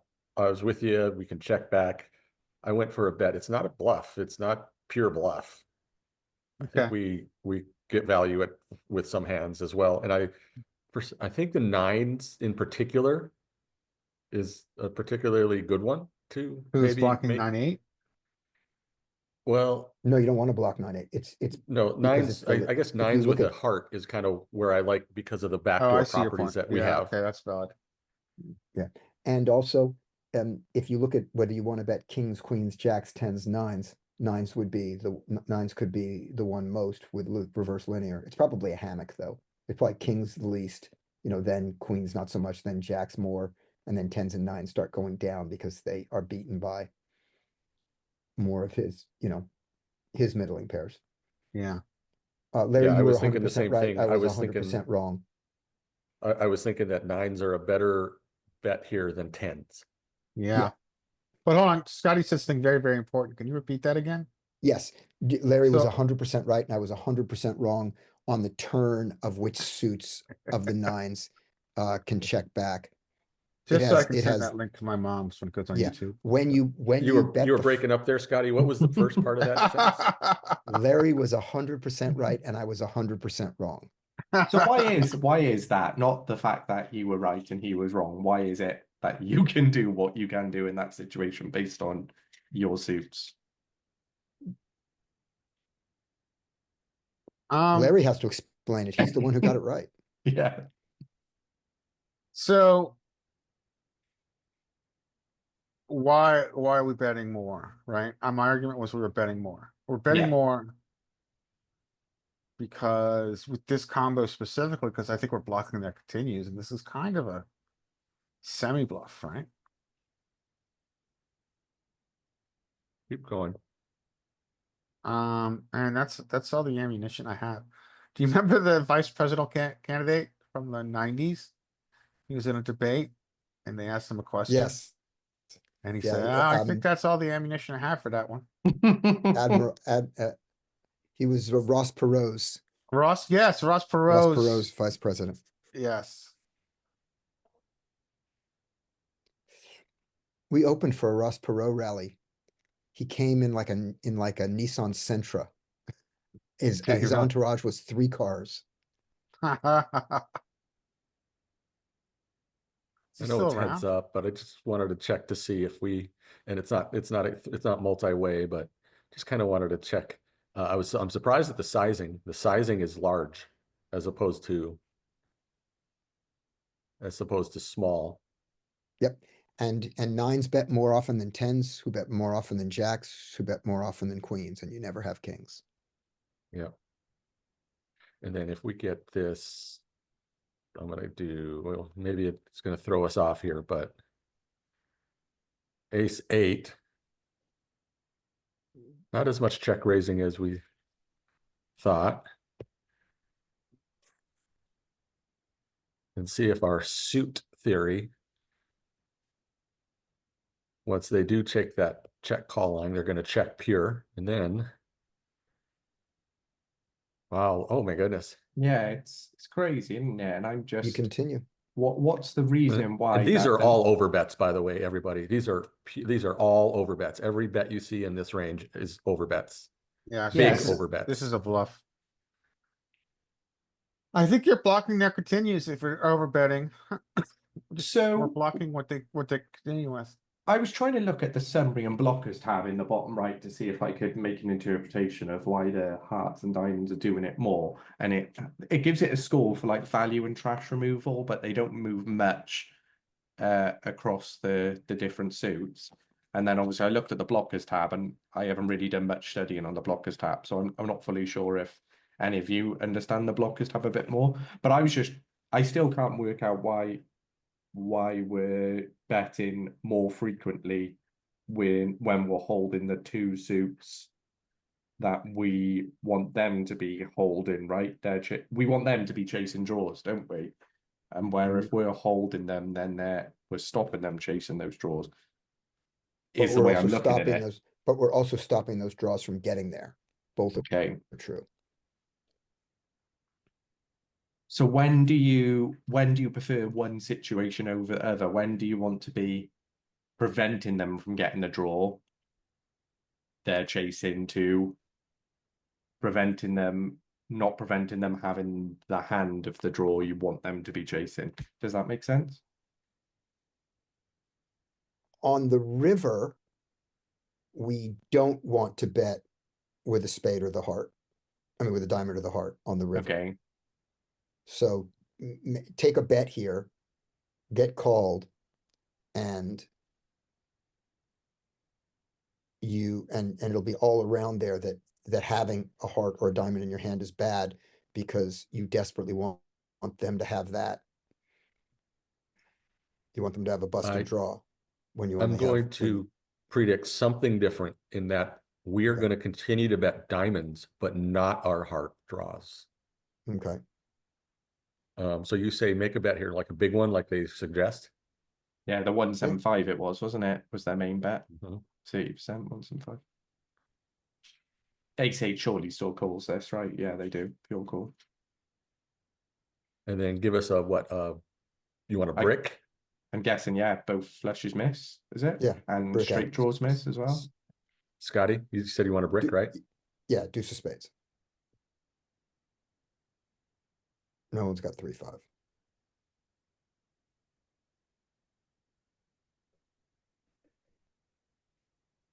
The heart and diamond stops. The spades with the heart bluffs. Well, you argue a bluff, and then the heart with the club. So it's always hearts bluffing, not the Well, diamonds. I was backwards. It wants you to have a heart here and not diamond. Yeah, diamond, if you have a diamond, then they don't have diamonds.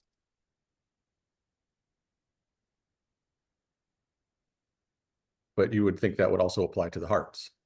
This is what Yeah. confuses me about sometimes it's still something I really need to get my head around, but yeah.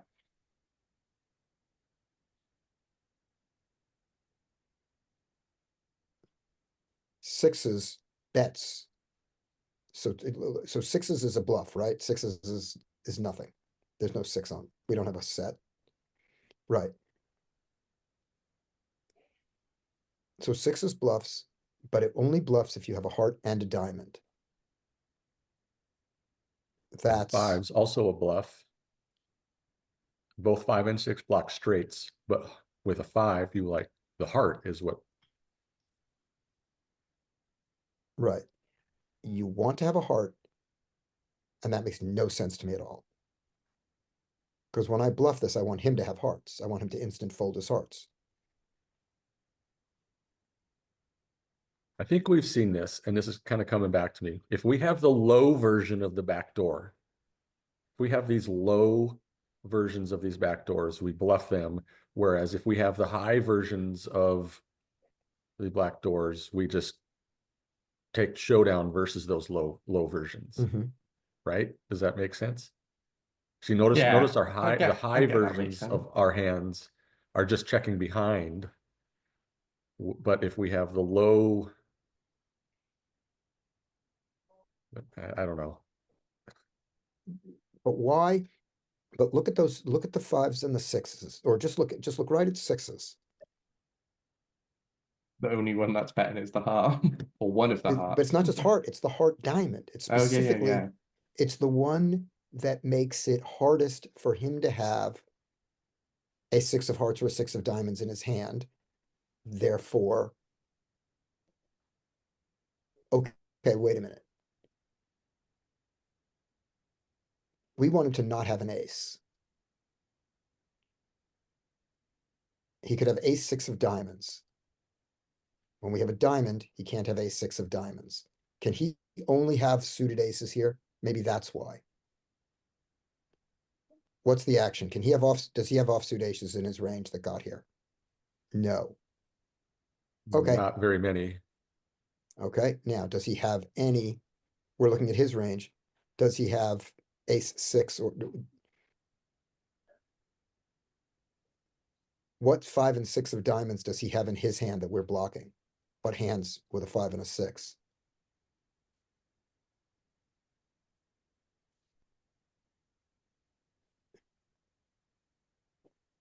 So we block, so when he has an ace.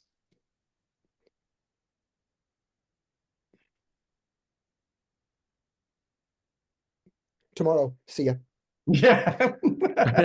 Yeah. I was We just need- thinking, are we Yeah. in a situation where it's a very niche situation and we're overthinking, or is it really worth knowing this? But it seems confusing on face value for me. Here's what's worth knowing. That so Danny is really good at this. And if you save, if I'll ask him if you send me what this hand was right there, since we'll look at it. Mike, just send me the, just send me a picture of the board or something. Or here, just put up the board again. I'll take a picture of it.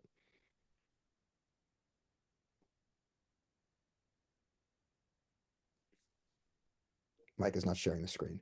Oh, Okay, yeah, whatever. I had to get there. Okay, you're sharing. Okay, there we go. Thank you. Okay, so let me take a picture of this. There, I got that.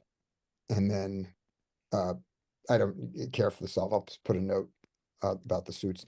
Danny's really good. The reason it's good to know is it's good to understand the sequence of why the solver does it, rather than knowing it each time. Yeah.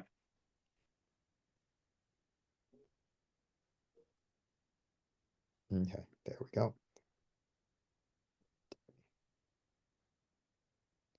All right. Okay. Tomorrow, I don't know if I'm gonna be able to be here or not. But I will be able to open up the room almost definitely. Larry, if I forget to open up the room, you open it up, and I might see you guys. We'll All see. right, sounds good, guys. We'll talk And then, tomorrow. and then starting next week, multi-way March Madness.